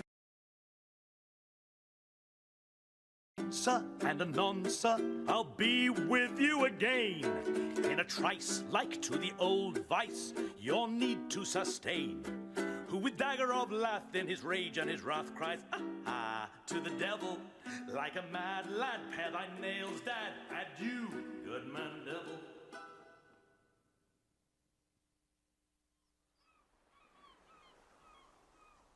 This is the air?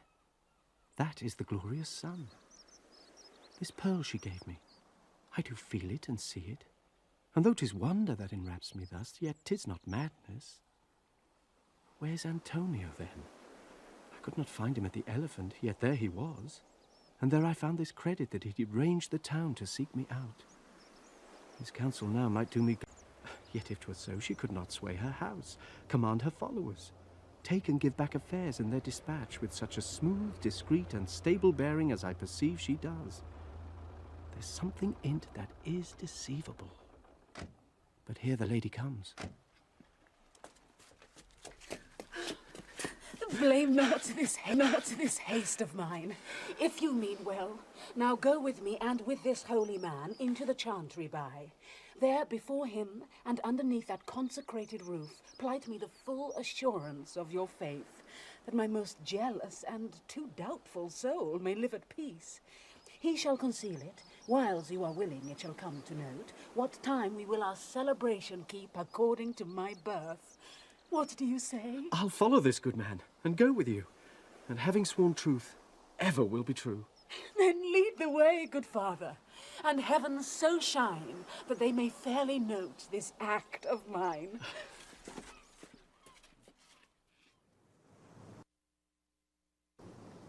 Now, as thou lovest me, let me see his letter. Good Master Fabian, grant me another request. Anything. Do not desire to see this letter. Oh, this is to give a dog, and in recompense desire my dog again. Belong you to the Lady Olivia, friend? Man, and go with you, and having sworn truth, ever will be true. Then lead the way, good father, and heaven so shine that they may fairly note this act of mine.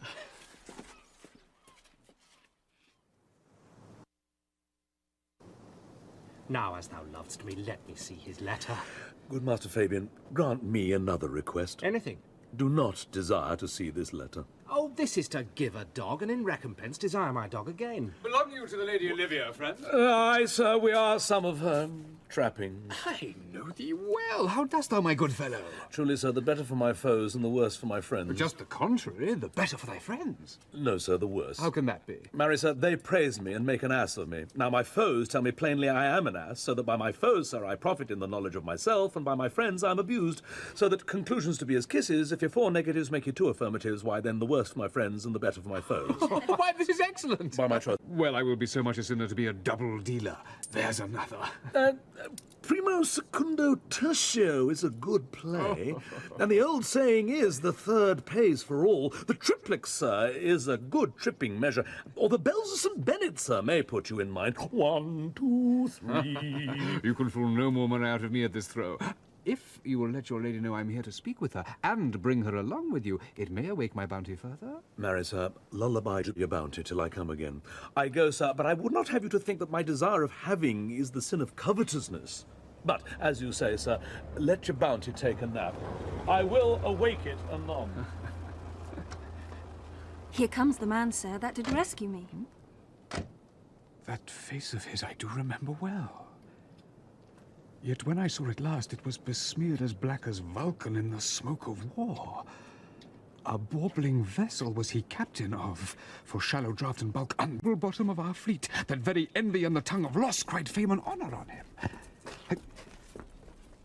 What's the matter?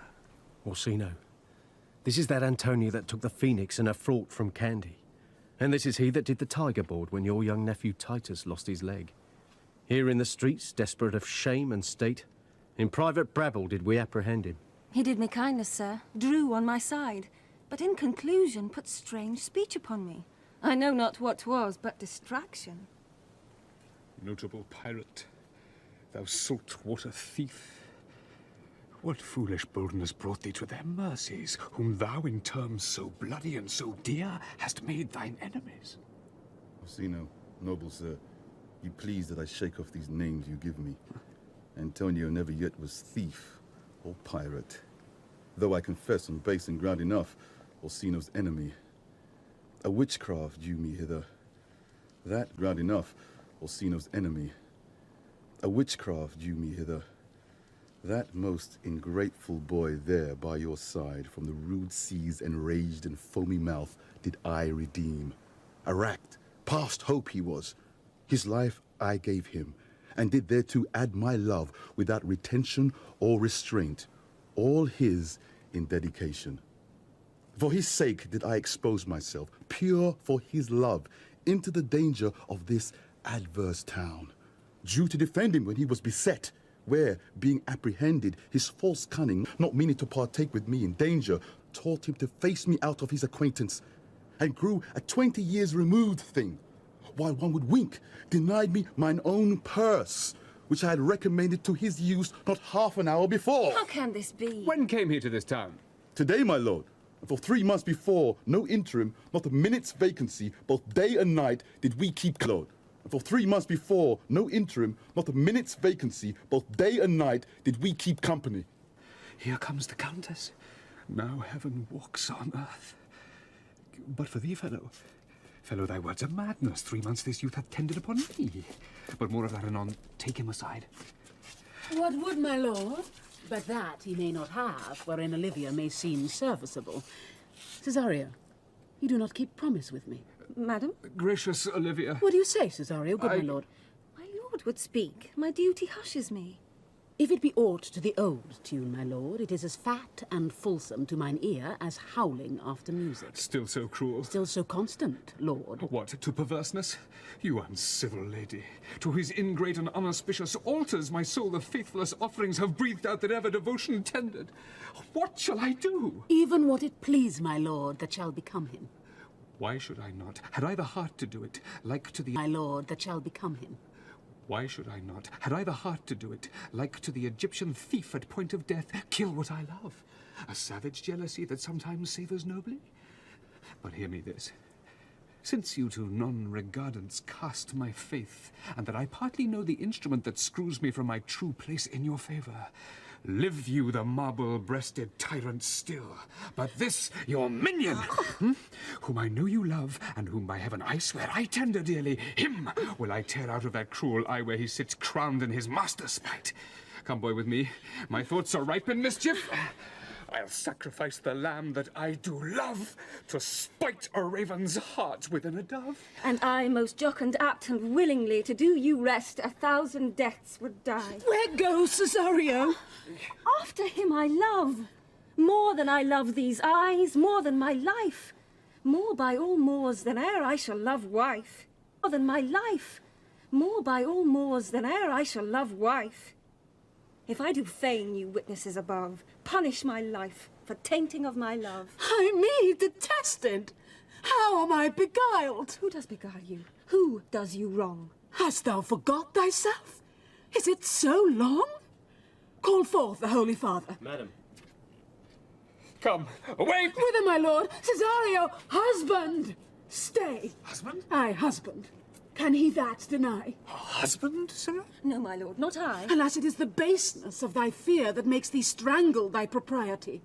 Fear not, Cesario. Take thy fortunes up. Be that thou knowest thou art, and then thou art as great as that thou fearst. Oh, welcome, Father. Father, I charge thee, by thy reverence, here to unfold, though lately we intended to keep in darkness what occasion now reveals before 'tis ripe. Lately we intended to keep in darkness what occasion now reveals before 'tis ripe. What thou dost know hath newly passed between this youth and me. A contract of eternal bond of love, confirmed by mutual joinder of your hands, attested by the holy close of lips, strengthened by interchangement of your rings, and all the ceremony of this compact, sealed in my function by my testimony, since when my watch hath told me toward my grave I have travelled but 2 hours. Oh, thou dissembling cub! What wilt thou be when time hath sowed a grizzle on thy case? Or will not else thy craft so quickly grow that thine own trip shall be thine overthrow? Farewell, and take her, but direct thy feet where thou and I henceforth may never meet. My lord, I do protest. Oh, do not swear. Hold little faith, though thou hast too much fear. Oh, for the love of God, a Sir... What's the matter? He's broke my head across, and he's given Sir Toby a bloody coxcomb too. For the love of God, your help. I had rather than £40 I were at home. Who has done this, Sir Andrew? The Count's gentleman, one Cesario. We took him for a coward, but he's the very devil incarnate. My gentleman Cesario? Odds lifelings, here he is. You broke my head for nothing, and that I did, I was set on to do it by Sir Toby. Why do you speak to me? I never hurt you. You drew your sword upon me without cause, but I bespake you fair and hurt you not. If a bloody coxcomb be a hurt, you have hurt me. I think you said nothing by a bloody coxcomb. Oh, here comes Sir Toby, halting. You shall hear more. But if he had not been in drink, he would have tickled you other gates than he did. How now, gentlemen? How is't with you? That's all one. He's hurt me, and there's the end on't. Sot, did see Dick's surgeon, Sot? Get him to bed, and let his hurt be looked to. I am sorry, madam. I have hurt your kinsman. But had it been the brother of my blood, I must have done no less with wit and safety. You throw strange regard upon me, and by that I do perceive it hath offended you. Pardon me, sweet one, even for the vows we made each other but so late ago. One face, one voice, one habit and two persons. A natural perspective that is and is not. Antonio! Oh, my dear Antonio! How have the hours racked and tortured me since I have lost thee? Sebastian, are you... Fear'st thou that, Antonio? How have you made division of yourself? An apple cleft in two is not more twin than these two creatures. Which is Sebastian? Most wonderful. Most wonderful. Do I stand there? I never had a brother, nor can there be that deity in my nature of here and everywhere. I had a sister, whom the blind waves and surges have devoured. Of Charity, what kin are you to me? What countryman, what name, what parentage? Of Messalene. Sebastian was my father. Such a Sebastian was my brother too. So went he suited to his watery tomb. If spirits can assume both form and suit, you come to fright us. A spirit I am indeed, but am in that dimension grossly clad, which from the womb I did participate. Were you a woman, as the rest goes even, I should my tears let fall upon your cheek and say thrice welcome, drowned Viola. My father had a mole upon his brow. And so had mine. And died that day when Viola from her birth had numbered 13 years. Oh, that record is lively in my soul. He finished indeed his mortal act that day that made my sister 13 years old. He finished indeed his mortal act that day that made my sister 13 years. Oh. If nothing lets to make us happy both but this, my masculine usurped attire, do not embrace me. Till each circumstance of place, time, fortune, do cohere and jump, that I am Viola. Which to confirm, I'll bring you to a captain in this town, where lie my maiden weeds, by whose gentle help I was preserved to serve this noble count. All the occurrence of my fortune since hath been between this lady and this lord. So comes it, lady, you have been mistook. But nature to her bias drew in that. You would have been contracted to a maid, nor are you therein by my life deceived. You are betrothed both to a maid and man. Be not amazed, right noble is his blood. If this be so, yet as the glass seems true, I shall have share in this most happy rack. Boy, thou hast said to me 1,000 times, Boy, thou hast said to me 1,000 times, thou never shouldst love woman like to me. And all those sayings will I overswear, and all those swearings keep as true in soul as doth that orbed continent the fire that severs day from night. Give me thy hand, and let me see thee in thy woman's weeds. The captain that did bring me first on shore hath my maid's garments. He, upon some action, is now in durance at Malvolio's suit, a gentleman and follower of my lady's. He shall enlarge him. Fetch Malvolio hither. And yet, alas, now I remember me, they say, poor gentleman, he's much distract. A most extracting frenzy of mine own from my remembrance clearly banished his. How does he, Cyril? Truly, madam, he holds Beelzebub at the stave's end as well as a man in his case may do. He's here writ a letter to you. I should have given it to you today morning, but as a madman's epistles are no gospels, so it skills not much when they are delivered. Open. But as a madman's epistles are no gospels, so it skills not much when they are delivered. Open it and read it. Look then to be well edified when the fool delivers the madman. By the Lord, madam! Now art thou mad? No, madam, I do but read madness. And your ladyship will have it as it ought to be. You must allow vox. Prithee, read it in thy right wits. So I do, Madonna, but to read his right wits is to read thus. Therefore perpend, my princess, and give ear. Read it you, sirrah. By the Lord, madam, you wrong me, and the world shall know it. Though you have put me into darkness and given your drunken cousin rule over me, yet have I the benefit of my senses as well as your ladyship. I have your own letter that induced me to the semblance I put on, with the which I doubt not but to do myself much right, or you much shame. Think of me as you please. I leave my duty a little unthought of, and speak out of my injury. The madly used Malvolio. Did he write this? Aye, madam. The madly used Malvolio. Did he write this? Aye, madam. This savours not much of distraction. See him delivered, Fabian. Bring him hither. Madam.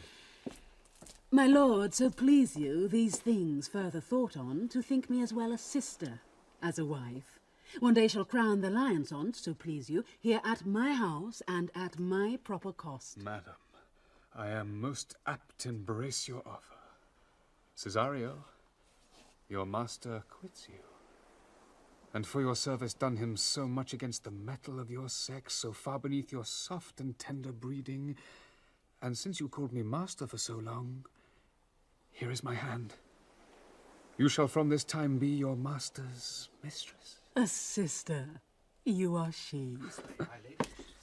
Is this the madman? Aye, my lord, this same. How now, Malvolio? Madam, you have done me wrong.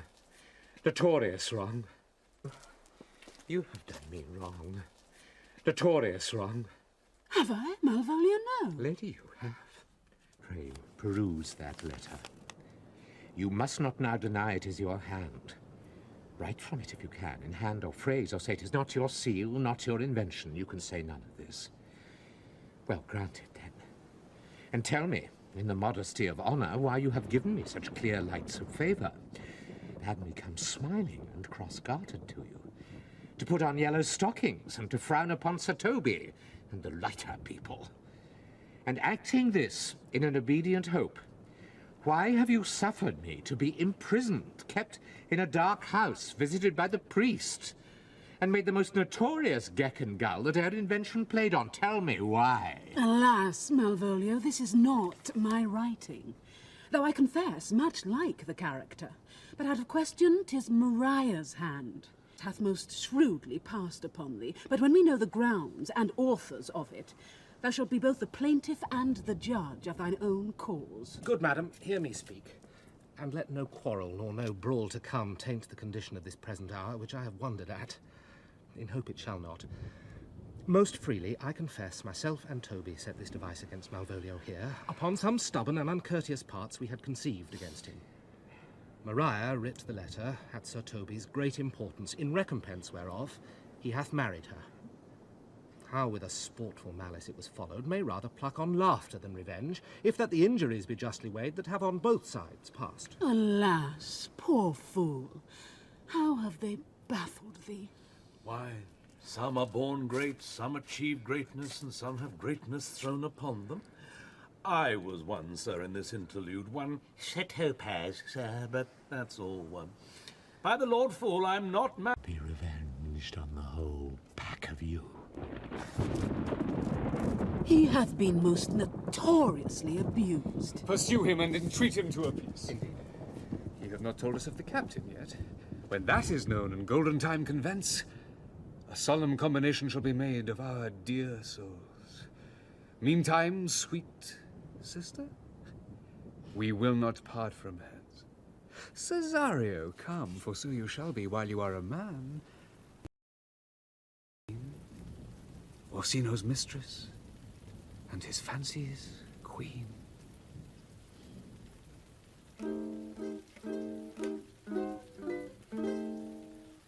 When that I was but a tiny little boy, with a hey-ho, the wind and the rain, A foolish thing was but a toy, for the rain a toy, for the rain it raineth every day. But when I came to man's estate, with a hey-ho, the wind and the rain, 'gainst knaves and thieves men shut their gate, for the rain it raineth every day. But when I came, alas, to wife, with a hey-ho, the wind and the rain, by swaggering could I never thrive, and the rain it raineth every day. But when I came unto my beds, with a hey-ho, the wind and the rain, with tosspots still had drunken heads, and the rain it raineth every day. A great while ago the world began with a ho, the world began with a hey-ho, the wind and the rain. But that's all one, our play is done, and we'll strive to please you every day.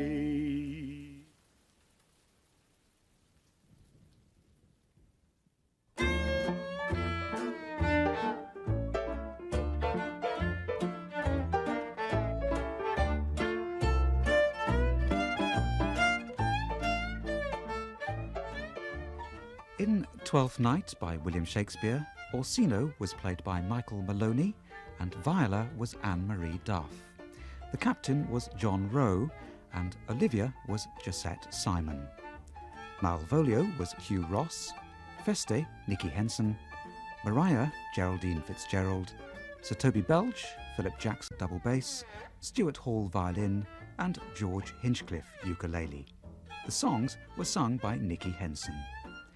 Twelfth Night was directed by Owen O'Callaghan.